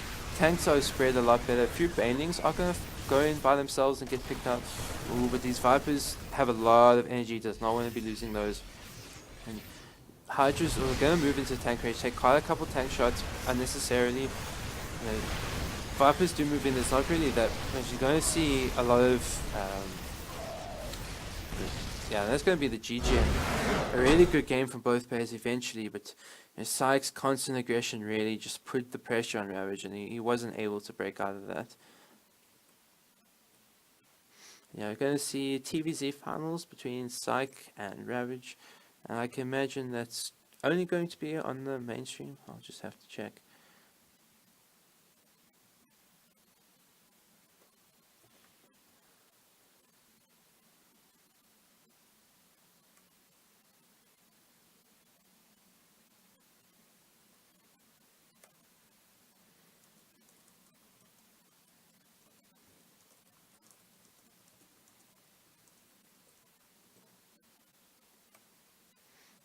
Yeah, definitely really well played from both players. Very, very, very well played. And it's not going to be a battle between PsiX and PsiX for that first place.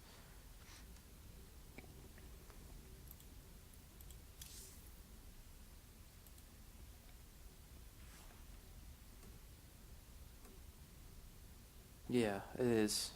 It is definitely. Those ultras are very difficult. Um, I think definitely with the new Marauder it's a lot easier. But still, you have to be, your control has to be pretty good. And there was at one point where I was a little worried for Saki. His Marine and Marauder kind of went into that meat grinder and took a lot of damage. Um, so now, because of that, he dropped a bit in army supply, but then caught up pretty well with his macro. And he just had a good enough bank that he could replace, even though he lost quite a few SUVs and lost a lot of mining time.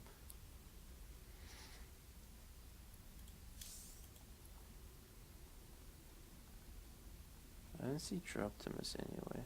Oh, there he is. Never mind. I'm blind.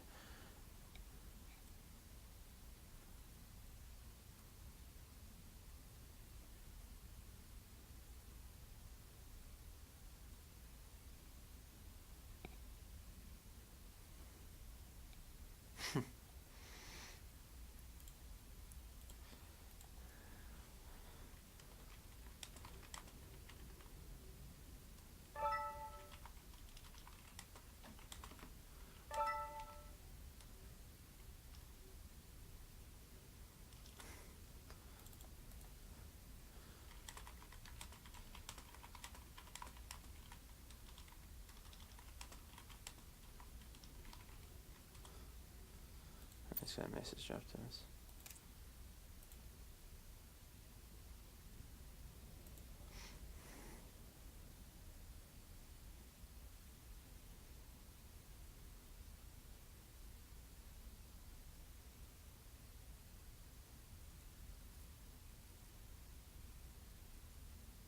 Just make sure exactly what's going on. Because I think it's a little weird to go for 2 streams for the same game. We'll see what Droptimus wants. It is his tournament in the end, so up to him.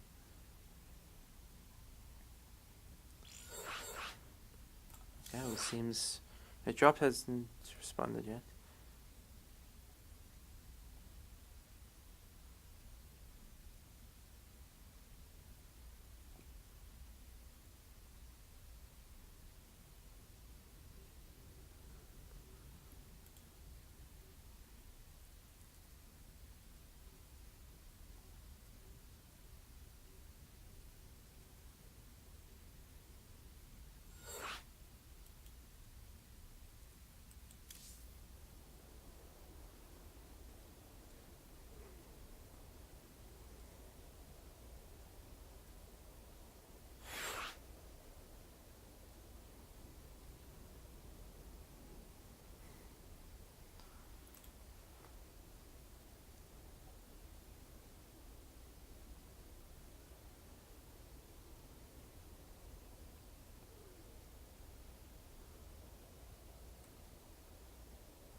I'm ready.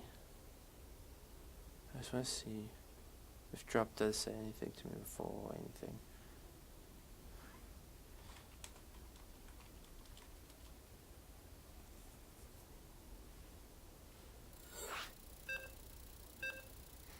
I'm gonna go into this. It's gonna be TVZ finals, best of 5 between these 2 players, and it's crazy just to think that that game started off with a proxy 2x, which was Scarlet. Didn't really get the damage I think that PsiX wanted, but forced a lot of units out of Ravage. Ravage wasn't really sure if he wanted to attack or not, so he didn't really have as many drones as he maybe could have. I'm going to see Catalyst for game number 1. No surprises here. So very, very standard map. I think PsiX definitely, it's being the number 1 seed, is a very scary opponent. But so is PsiX. They definitely were very close to these two before PsiX stopped playing, so it'll be interesting to see who does take it in the end.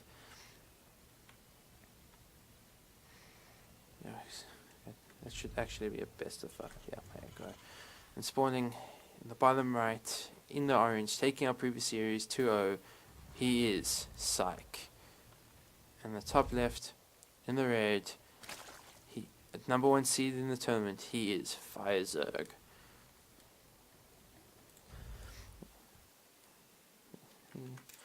And once again, we're going to see the same opening coming from PsiX. Going to see it looks like a hatch first coming from PsiX.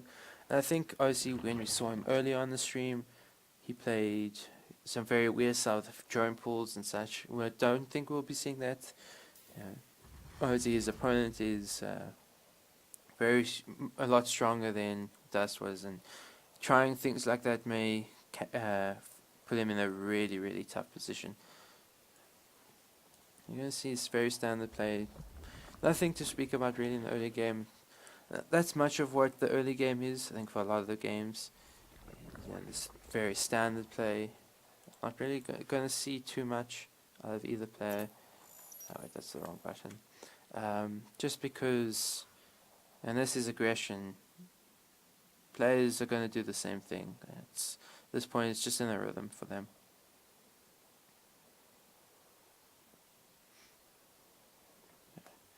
I see Reaper on the way, coming from PsiX, probably going to be that factory coming up very soon.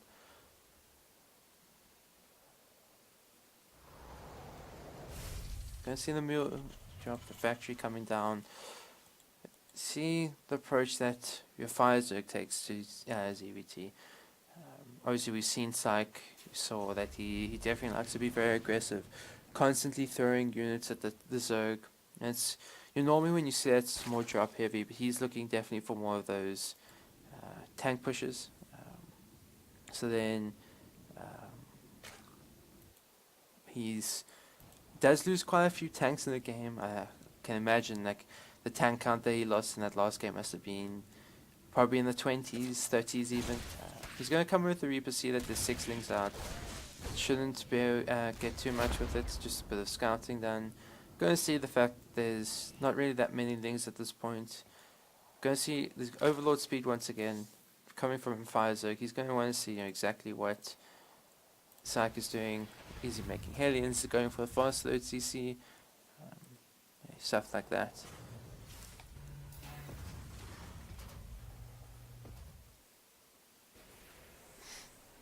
We're going to see Tech Lab finishing up on the rack, so we're going to see that Starport swap into that as soon as that's done.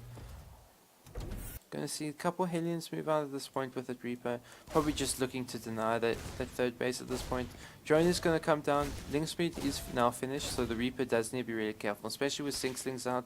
It is very dangerous. Going to throw the bomb down. Does prevent the drone actually putting the hatchery down, and the drone does get picked off in the end. So that's really good for PsiX at this point. Does delay the hatchery. Normally when you delay the hatchery going down at 3-30 and forcing it to be the 20 seconds later is very good for PsiX at this point. And he doesn't have any third of his own yet. He's starting up the Viking. He's going to probably start up Cloak right under the nose of the Overlord. So PsiX does see exactly what's happening.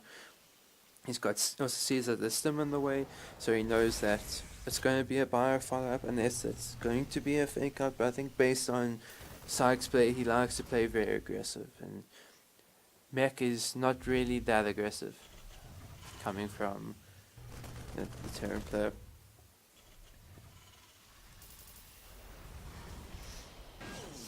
We're going to see the Overlord come out. Should be able to pick up a couple of Overlords. will be a little bit longer because of the Overlord speed, but if the Overlord isn't pushed back, but actually Hellions are going to come and get a few drones. If I'm really good mates for PsiX, he's going to kill a couple Overlords as well.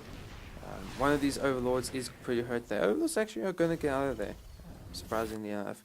I think it's going to see Lings coming across. PsiX does see it. CC should be able to go down in time. I'm not sure. Yeah, he shouldn't have to cancel that. PsiX going to pull away. Just going to move one Ling towards the third base to see exactly when it comes down. Back at home, he's starting up the lair, starting up an extra gas. He's also getting his Baning Nest back at home, as well as his third and fourth gases. So he's just macroing up, getting exactly what he needs. Definitely did take a few drone worker damage. He's behind a couple workers at this point. He's starting to drone up, so he's taking that lead. Right behind it, PsiX also getting extra Raxes. He's got his CC on the way. He's got his E-base, which should be finishing up basically at the same time as the two Evos, so we should see upgrades for both players at more or less the same time. We're going to see actually the 1-1 entirely starts first for PsiX. +1 Carapace has already started for. So yeah, there's going to be both upgrades. Both players just macroing up. Going to see drones as well as SCVs. Nothing really to speak of besides for that. They're starting PsiX. PsiX starting to work on that crew spread just a little bit, spreading it all over, making sure that he has all his bases covered. We're going to see bending speed also on the way. Can imagine the Hydra Den pretty soon, just so he can have that into it's definitely the standard comp to deal with some kind of great the Hydras can definitely do a lot better against Terran. The Mulas definitely fallen out of fashion. Thors do very well against them now. It's a couple of Thors can shut down quite a number of Mulas. We're going to see these headers are going to get trapped, but not before taking quite a few Lings with them. Very good trades for PsiX at this point, and these headers aren't going to get too much damage done. So we actually haven't seen any really tech besides for that Ling Bane coming from PsiX, and seeing that macro hatch. And there's actually going to be the Hydrogen, as I said. I thought, seeing the macro hatch is probably going looking for more Ling Bane. He's just, staying on Ling Bane for a lot longer than some Zerg players do, which is not too bad. Like it's only really now that the Terran player is going to start dropping. The Hydrogen is going to be finished at that point, so you can make Hydras as that your Terran starts dropping, and being able to shut those drops down a lot better. 1-1's going to finish up for PsiX. +1 Carapace is finished up for PsiX. He's going to have his melee finishing up very soon. He's going to start clearing off these rocks. Sees the drop coming in with his Overlord spread. He's going to move his things in position. Shouldn't be able to get too much done with this. Going to see these things probably pull out pretty quickly. Yeah, he just drops a couple of Marines and then picks up. Maybe able to pick off. Yeah, actually he's going to back out. The one Marine is actually stuck on that plateau. He's going to pick off a few tumors, prevent that creep from getting out too far.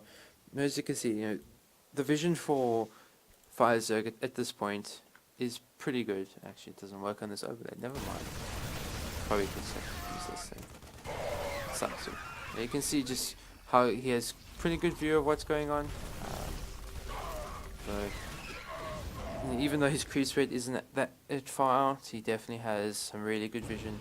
Being able to spot these drops pretty well. Going to see another drop move out with this, and this patrolling should be able to spot that. And if that doesn't, then there's still more Lings and more Overlords out on the map. But definitely we'll see it. We're going to see missile attack come down for PsiX, where he's going to see 2-2 starting up for PsiX. He's also got +1 vehicle weapons for the siege tanks. Drop is spotted. We're going to see the Viking move out to try to start clearing out these Overlords. Try to see if we can limit this map vision as much as possible. With Spore Crows finishing up, PsiX cannot really drop in this location. Even though there is only a handful of Lings, he does not want to afford taking too much damage to Spore Crows. The Lings are going to come in. Going to take pretty bad trades so far. Baning does come in. Good target fire there. PsiX. He's going to have to pull out now with a handful of Hydras coming in as well as those Banings. Going to see the Viking trying to clear up more and more Overlords. Another drop comes in. There's Queen's there to meet it, and with a good number of transfers that he will be forced to pick up. He's going in range of his Queen and Swords, so he's going to take a lot of damage. He's going to lose that third back. So that's a lot of presence he has on the map. He still has another drop, but at the same time, double progression really is strong for that Terran player. And still the creep spread isn't looking too good for Fire Zerg. We saw Ravage definitely focused a lot on that, and he had his creep spread more in this area here. But at the same time, he's still got pretty decent link spread, so he still sees things. So he's going to see a lot of tanks with a handful of bio move out. Fire Zerg just spotted. And this drop is going to move on the left side, and this attack's going to come in almost as 2-2 finishes. It's going to be an interesting siege position. Isn't any Vipers or anything to deal with this just yet. This drop is going to come into the natural. Should be able to get catch up quite a few reinforcements as well as kill a lot of drones. And basically the entire bio army is going to be cleaned up as all of these tanks. So ultimately pretty good trades for Fire Zerg when it comes to army, but at the same time he's losing a lot of drones. He's down to 54. He's going to lose a base. And PsiX, he's going to move out with another drop. He'll probably maybe even pick up even more drones, knock Fire Zerg back down to quite a low drone count. He's starting to supplement that a bit more. He's got up to 60 now. Going to see again these medevacs are moving in range of these queens, so that one medevac takes a lot of damage. Is one hit away from going down, especially with that sport crawling position. He needs to be very careful. We're going to see adrenal glands as well as the ultra cavern coming down for the Zerg player. We're going to see that drop moving again, trading with Hydras at more point, and he's actually going to pick up more and more drones. This Hydras is going to be able to pick off that medevac. Is a really good pick off for Fire Zerg. Means that there's just less healing at this point. Still enough space to pick up those marines. These medevacs are going to come in with the drop. The units are put out of position at this point. It's a handful of links down here. The units are going to come in towards the right side, not before a good chunk of drones are going to go down. And now he's knocked him back down to even to a low drone count, down to 50. Can't really go in here with this drop just because there's Hydras in the position. Links are going to come into now. This is actually going to go into the third base and going to pick off more and more drones. He does lose the medevac. He has lost the drops out on the map at this point. Is forced to lift on the fourth, but at the same time he's got his 5th CC already landed. He's actually doesn't get this queen. Ooh, the queen survives with 18 HP, but definitely the damage has been done to Fire Zerg. He's not on the work count he wants, but at the same time, this army isn't really looking that strong for Fire Zerg. You look at it, it's 48 army supply. It's basically a handful of Hydras and Lings. And the Terran probably isn't as strong as it could. You see the bank that he has. His action hasn't been as strong. But at the same time, he's definitely looking a lot stronger in this game, especially with his 4th and 5th bases landing, those being planetaries, so it's going to be very difficult for the Zerg to push into them.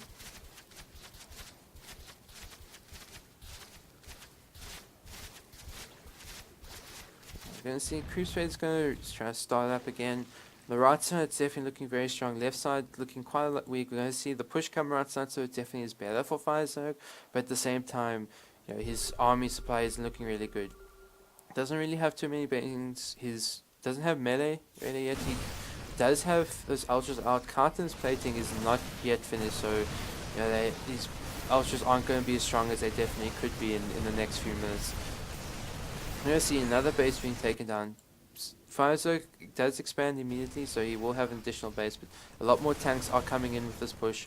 We're going to see Fire Zerg probably look to go for a bit of a surround, but at the same time, like with how small his army is, he can't really go for that surround at this point. He does have Vipers out, but those Vipers are going to be pretty ineffective. He doesn't really have much energy on those Vipers because they just popped out. Pretty decent spread so far from PsiX. He's taken down a couple ultras. There's a few more ultras on the way. Another drop is going to load it up back at home. Still, there's a lot of tanks.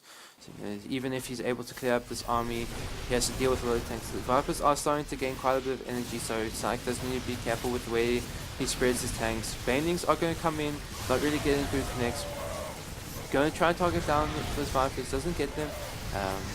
But now the Hydras are going to come and start to pick off these tanks. Drop is going to move in towards the left side, but at the same time, a lot of Zerg army is there to clean up. He's going to actually lose all those units. Besides a couple marines, he's going to go for another push down the middle, but again, it's just so many tanks in this army, but nothing really to buffer for them. And, I think if PsiX had a lot more bio here, we would definitely be seeing a very different push that he can be a lot more aggressive with this. With this, he has to be very defensive because it's so heavily leans so heavily on that tank count. He's going to be able to probably take another base, but there's still not that much Viper energy. There's quite a few ultras. We're going to see them come in. Going to go lift up on the tanks. Very good at blinding clouds, but at the same time there's a couple of tanks still wailing away at these ultras. But we're going to be able to pick off a couple of these ultras before they go in.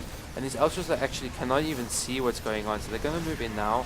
But it's going to take them really cost ineffective trades. And now starting to see PsiX once again with this aggression. It's just really taxing PsiX. He's pushing him to his limits at this point.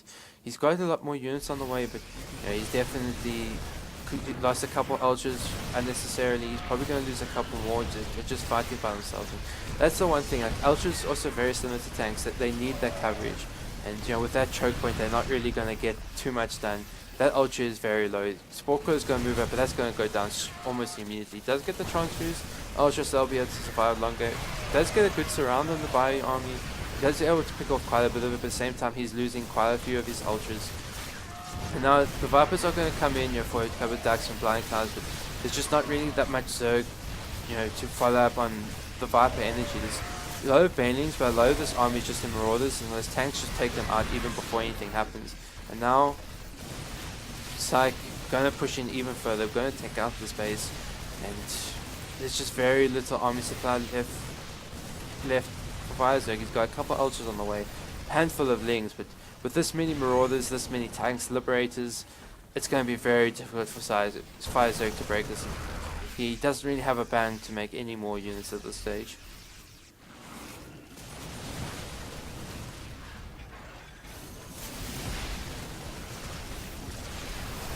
Well, there's a really good buying cuts. This forces a lot of the Bio army into the Ultras, but at the same time, Ultras still gets picked off. Probably best trades that PsiX could have hoped for, but there's going to be the GG, and PsiX can take game one.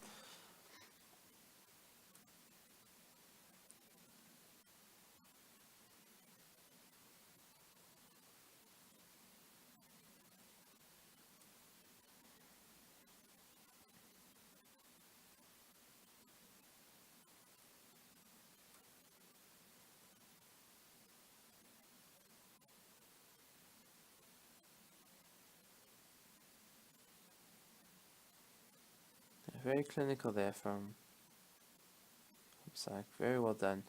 It just kept that pressure on that didn't allow for PsiX to get into his comfort zone.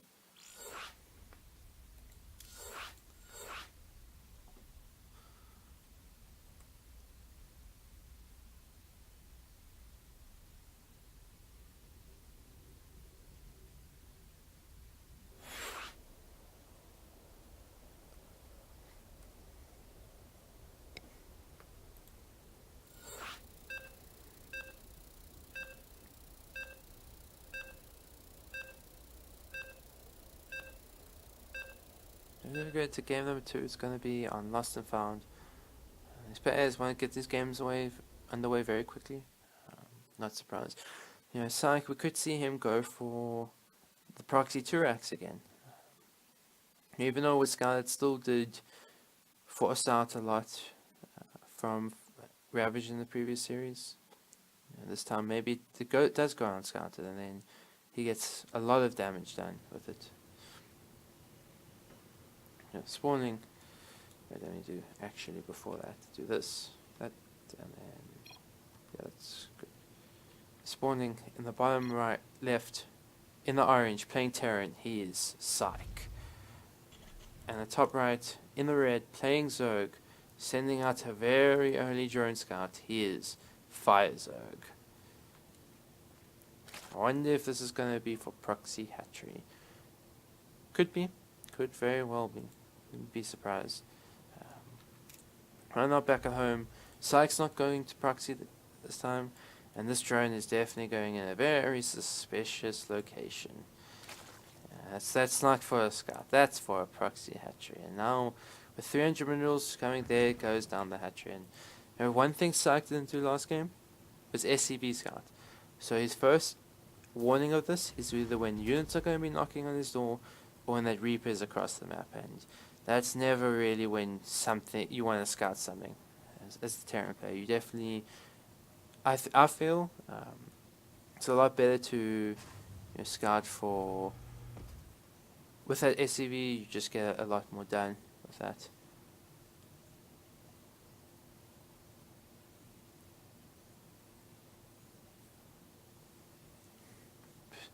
So we're going to see Reaper on the way, going to see Spawning Pool back at home.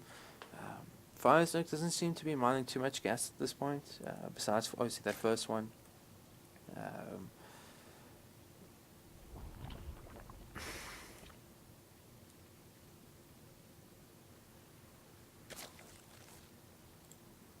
So we're going to see the extra gas coming down, so probably a Roach one coming down very shortly behind us, or even a Baneliness, because yeah, there's going to be that Roach one. Reaper's going to move out. I'm going to eventually see that there's not going to be a hatchery at home. Like, okay, you have a hatchery across the map. Okay, I'm going to have to do something about this. And it's going to require something different out of PsiX at this point. A lot of the time we've seen him be the one to put that aggression on, but now it's going to be him being the defensive player. And he sees the fact that there is no expansion. He's going to go in to try and see what there is. Sees the fact that the spawning pool isn't jiggling, so he knows that there's no spin, and he's going to get the Roach Rhine to go for that confirmation exactly what it is. We're going to see, 3 Roaches start off on the other side of the map. We're going to see Ravages come out very soon, and he's going to move his factory onto that tech lab to get the Cyclones out. Definitely a weirder choice, but I think he's just doing Cyclones obviously for that damage early on before you can get any kind of tanks out. We're going to see the first Ravages morphing across the map. We're going to see a couple more Roaches on the way. Bunker coming down the high ground, so like this CC is just there to delay for as long as possible. And there's going to be that switch over. Ravages are going to come in. There's actually no units out. Just as you're going to see a tank come out, but that wreck is going to go down almost immediately. And repair is going to go down.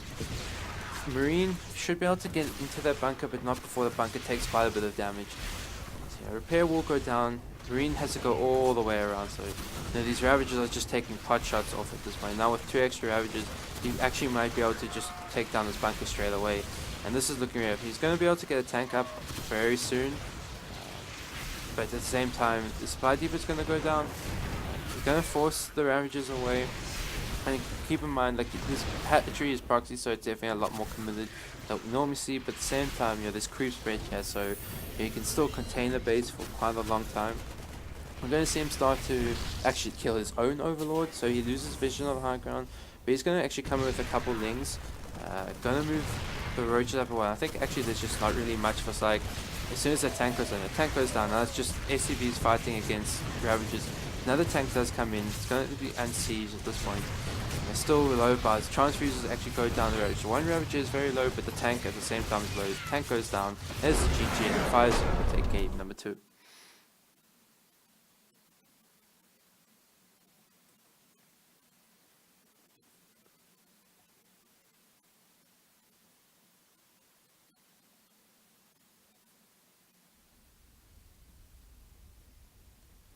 Yeah, that was very aggressive from PsiX, and eventually just getting the win.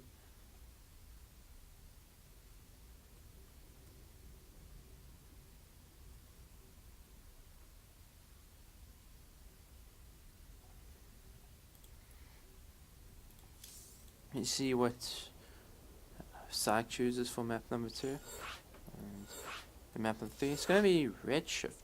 Interesting choice. Definitely a very weird map. A map that offers a lot different. But at the same time does offer to cheese at times, just because of the way that you can do 3x Reaper has been seen on this map. Ravager cheese, like we just saw just this time from in-base, is still very possible. There's the countdown for game number 3.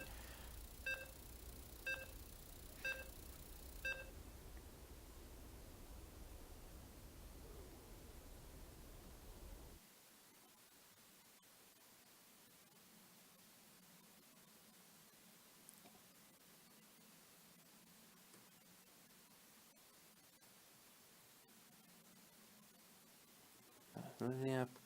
Very interested to see what PsiX has planned for this, because I can imagine, having just come back, he probably hasn't played that many games on this map. But choosing the map means he has something in mind for it.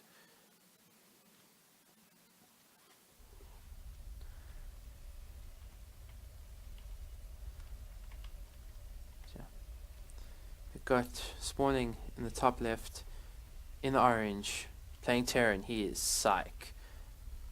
And the bottom left, in the red, going for a cheeky early drone scout. Drone, once again, he is PsiX. And this time, we're going to see double proxy. And I think this drone and SCV are going to pass past each other. This one won't. They're going to see each other if the players were looking. And I don't necessarily know if they were actually looking at what was going on. And we're going to see a proxy hatchery versus a proxy Turax. If I'm honest, I've seen this once before. And it ended up going for like a 20-minute game. But then again, that was also on Backwater, which was a game for much longer. That was definitely a map for much longer games.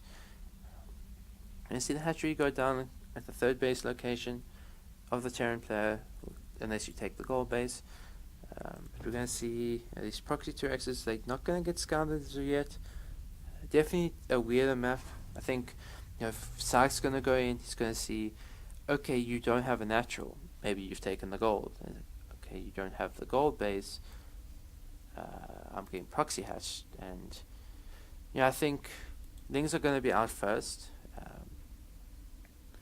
This is still the standard pull timing. It's going to be scouted by PsiX, and now it's interesting to see exactly how he reacts to this. PsiX's going to go in, he sees the spawning pool, sees the gas. I think he probably is going to check the gold base next, see what's going on there. Sees the fact that there's no gold, and now he's probably going to panic, realizing, okay, I'm being proxy hatched, and I have my buildings across, and this time it's going to be a spine crawler. Actually, no, spine crawler is a hook, never mind. So he's still going for that double gas. We're going to see if a few links come out. They're going to be met by these marines. Definitely cannot take that trade at this point, but at the same time, there's no wall off back at home. So right now, PsiX, he just needs to really hold on, because across the map, he can still make units back at home, whereas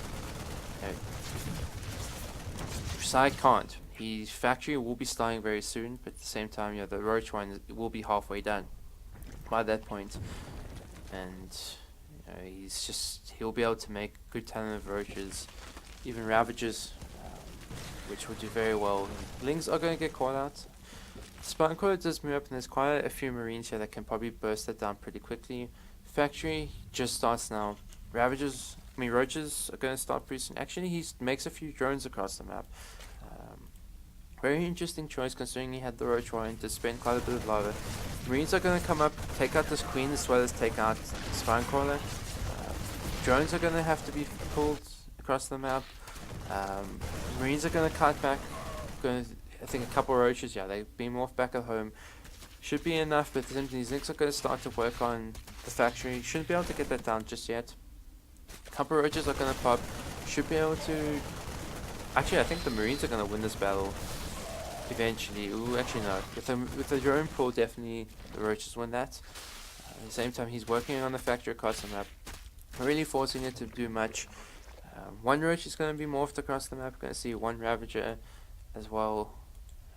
Definitely going to very weird territory at this point. Going to see SCVs come up alone to repair.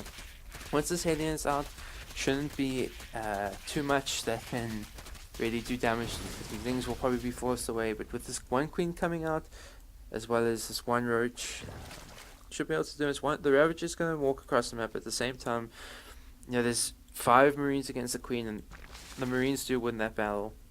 Another spine crawler is going to go up. At the same time, actually PsiX putting all the way home. Cyclone is on the way. So once that comes out, definitely will have the DPS, a lot more DPS in his army, but at the same time, he's losing a lot of SCVs. He does have the worker count lead at this point. He's up 22 to 14. But at the same time, technically, PsiX has an additional base. You're going to see a repair will come down the factory. It's not going to go down. One Ravager, but that or that Ravager pile really is money. He's going to get the transfuse off on that Ravager, and now he did kill quite a few workers there. Marines aren't going to chase these roaches. Again, SUV's pulled off the line for the repair. Cyclone is still going strong, but more Marines are coming out. Going to see a Liberator come in. Bowles can get the dump. He's going to force the Zerg to back out. He can still get those supply depots, as well as the factory is still going to be burning down. He's going to go for the repair now. And he's going to try and barrel his way through here. I think he does bow down on Liberator, but loses one of the Ravagers. Very good target. He's going to lose another Roach. Going to lose the Cyclone though.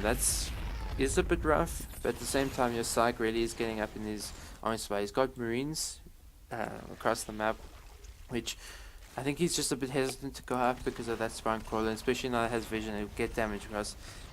The Roach Ravager is going to come back. He still needs to morph that one Roach into Ravager, but he actually doesn't have any Vespene gas for that, so he cannot afford that at this point. But now he's actually going to mine across the map. Very, very crazy game here.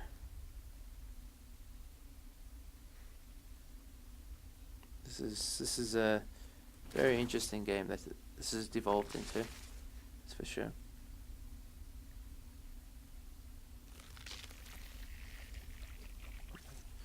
But now we're going to see the gas has been restarted back at home. He's going to morph that one herd Roach into a Ravager. He's going to go across the map, probably look to kill this proxy eventually, because he knows it's still out on the map. At the same time, behind the Psych has taken the goal, and actually I think he has spotted, so he'll be able to pressure this, be able to kill a few workers down here, and deny a bit of mine time with the Liberator here, as well as a couple Cyclones. You should be able to. The one Roach is going to be a little adventurous and walk into those two Cyclones, and that Ravager is going to go down. That one is still in range, takes quite a bit of damage. At the same time, we see these Marines moving, and there's going to be the GG in sight. Move one game away from victory.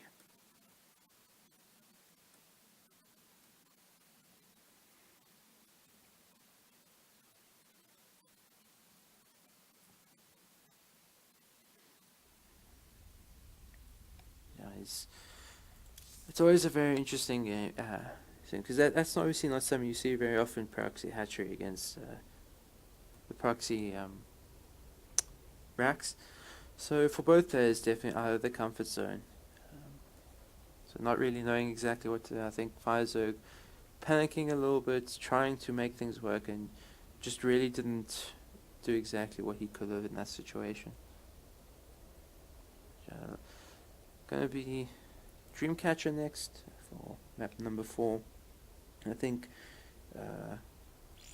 I'm not sure exactly with the two maps that were vetoed. I think still in party chat. So it's Darkness and Acid Plant were vetoed. So the final map will be 16-bit, so we could see a good macro game on that map if it does go to that. But at the same time, PsiX has to win this map just to get it there.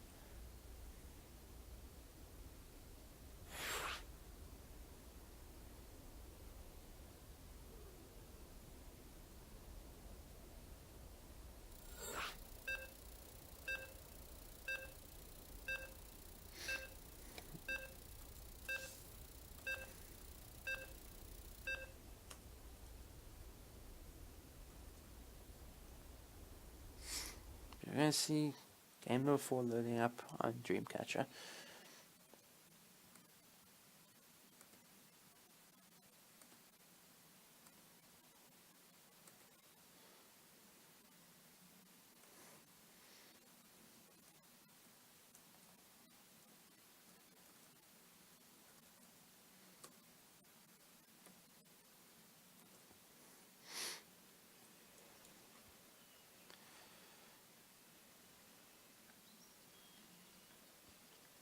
Oh, that's switching players, that's right. Let's switch it once again. Oh my god, what am I doing? I'm breaking things, aren't I? I am. But yeah. Base of 5, 2, what's it, 1, 2. And we've got spawning in the top left in orange, playing Terran, he is Psych. In the bottom right, in the red, playing Zerg, he is Rabbit. He is Fire Zerg. Sorry, my brain's not working. Getting confused.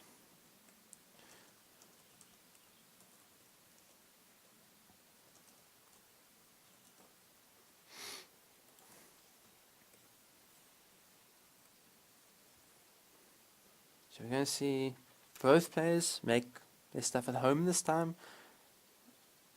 There's no proxy shenanigans. Going to see the Rex at home, Hatchery at home. So, Fire's going to look to scout. See exactly, if there's that proxy to Rex, going to see that there's none yet. Still possible that you could proxy it somewhere here, but very unlikely.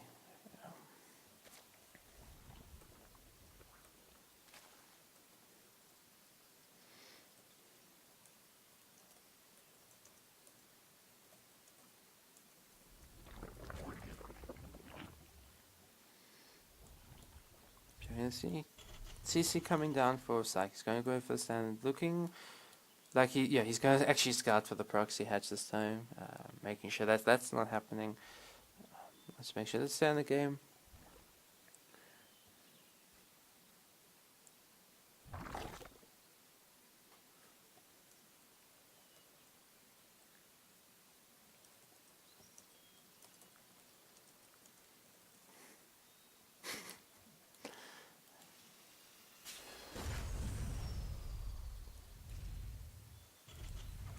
Oh, he's going, yeah.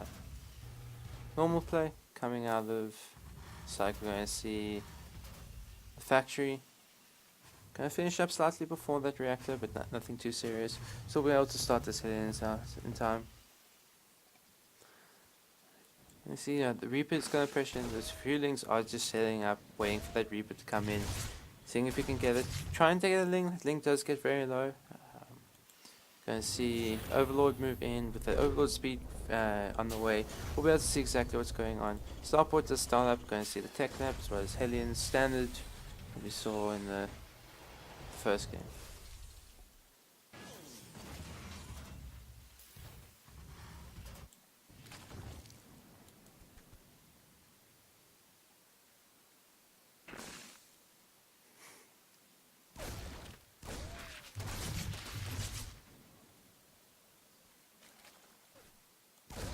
You're going to see the Reaper's going to try and get the drone, shouldn't be able to get it, and it does pay for its life once Sling Speed finish.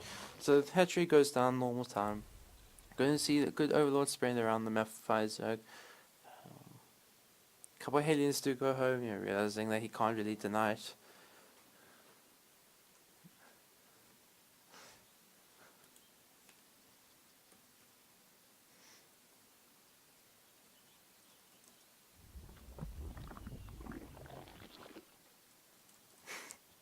Yes, third hatchery is halfway done. Overlord is sitting over the production of PsiX, so he sees exactly what's going on. Isn't really anything to deny at this point until that Viking comes out. So he should be able to push that away. Overlord's just going to go in for quick, so see exactly, is it still Sim? Is it going to play Bio? Yes, it is.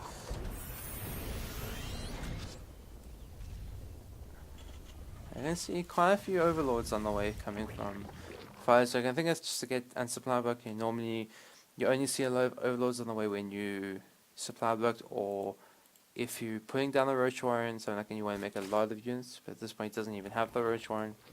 Let's see the Hellions move forward, get a few shots off on the Queen's looking for those links. Definitely wants to get rid of those because that makes his life with these Hellions a lot easier. Hellions are going to rotate around towards the third base. Should be able to get a few drones. Gets a couple. Actually, that was just a single drone. Yeah, it was a drone singular. So nothing too like a lot of damage so far coming down.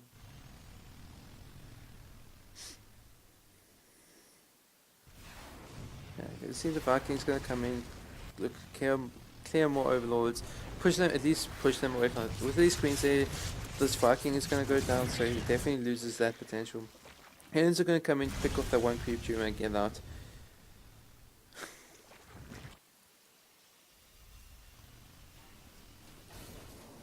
You're going to see, third CC is on the way for PsiX. He's macroing up, getting up to exactly where he wants to.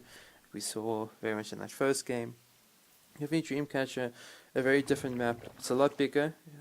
Drops are definitely a lot more potent, but at the same time, those constant pushes like we saw from PsiX definitely won't be as potent. Even though there's a lot more spaces you can abuse with those siege tanks, it's just going to take that little bit longer than it did on Catalyst. I see this Hellions try run by. They're going to get some very good shots off on those links, but I think most of them go down. They were looking to try and get into that main base, but I think realized it was a fool's errand to get there. In the end, he's just going to trade them out for quite a few links. So those links can't really be a full counter attack later on. When you see the third CC lift go to land, then you probably see PsiX move down to that base very shortly as well.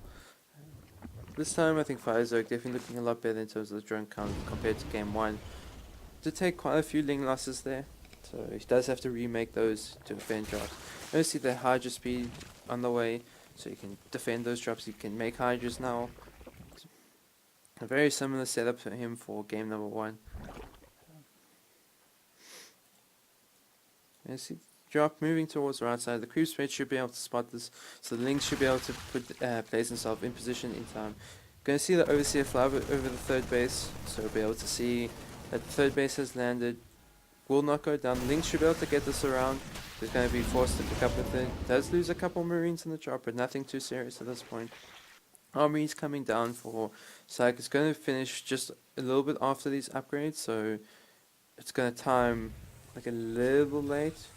At the same time, it's not really going to make too much difference, especially considering that PsiX doesn't have the gas to start 2-2 at the moment anyway, so it's not that big of a deal. You're going to see these medevacs slow that, but going to come in again for the drop. These links are in position. We're going to see one drop coming down towards the fourth base, and as soon as that happens, we're going to see him unload up here. This drop should be cleaned up with these links. At the same time, it's going to allow for these Marines to come in, pick off a few creep tumors, and then get out there. Infestation puts finishing up very soon. We're going to see Hive coming out very shortly from the Zerg player. We're going to see, he actually takes quite a few bad bending hits, loses a few Marines there. Probably unnecessary. Those Marines, just walking up against those links. And see, so infestation pick has finished. Hive is probably going to start very soon. Doesn't really have a very strong growing card. He's only on 61, but at the same time, PsiX, he's only sitting on the 56, so both players not really looking as strong. But we're going to see a drop Overlord morph. I didn't see exactly yet. It's going to be, where is this thing? I saw it on the production tab. Okay, it's going to be back at home, so it's going to come all the way from home. Might be spotted on the way there with this, this drop on the map. You're going to see a few lings with these Bane. If he spots this, then he knows that a drop is definitely very possible. We're going to see another drop load up here towards the middle. We're going to look to clean up creep here. Same time, going to look to see Pfizer expanding with his creep towards the right side. Going to come in with the scan. Pfizer not really reacting just yet. A few creep tumors are going to go down in that time. Now you're going to get trapped in by these lings and these hydras, so there's a lot of constantly, but you're going to see the drop low labs going to go towards the natural with 3 banelings, 2 lings. Definitely can do a lot of damage. The right side drop's going to move in once again, clear up more and more creep. So this is definitely very good creep management from PsiX at this point, but at the same time, your fires are great. He's going to go in with this drop. He's going to get 7 SCVs, and now with these 2 lings, couple hurt SCVs, so he'll be able to pick up a couple more. Just getting 8 SCVs really is good. Putting PsiX down to just at 57 at this point, which it's still not terrible for the Terran, but definitely you want more at this stage in the game, and because of that he hasn't resaturated his gases as of yet. So, once again he's got quite a mineral bank until you spend a rat there, but still that's going to keep building up because he's not mining as effectively. Obviously he's going to get taken out. Going to see the tank push move out. 2+2 missile, attack is finishing up very shortly. Arm is still a whiles away. For the Zerg player, he's got +3 carapace, and this is actually looking like a pretty strong fight, and the Zerg swarm is coming from all sides, and this fight is not really looking that good for PsiX. He is starting to actually scratch that. He took some really good trades. I think some of the army was derping a bit at one point, and PsiX takes some really good trades there. Even though despite the upgrade disadvantage, and these couple queens are going to get caught out by these tanks. These marines are fighting away from the tanks, but at the same time, there's not really much that can take these marines out at this point. A couple banings while they're in, they get picked off very quickly. The space is under fire. Should be able to get picked off these target fires. And low bangs come in. There's a GG. Psych. I thought, with that Zerg swarm, it was looking quite bad, but he actually ended up taking it, and he's going to be the champion, and he's going to take the crown away from Jardoza on his return. Very impressive play. Yeah, that's definitely some really impressive play that we saw from a lot of players. GG's to everyone. And thanks the players for playing. Thanks everyone for watching. My name is TerranLord. You can find me Twitch or on Twitter at TerranLord, as well as on Twitch at twitch.tv/Lord. So /PsiX_Lord of Terrans, and that'll be me for this evening. Have a fun night, guys. Good night.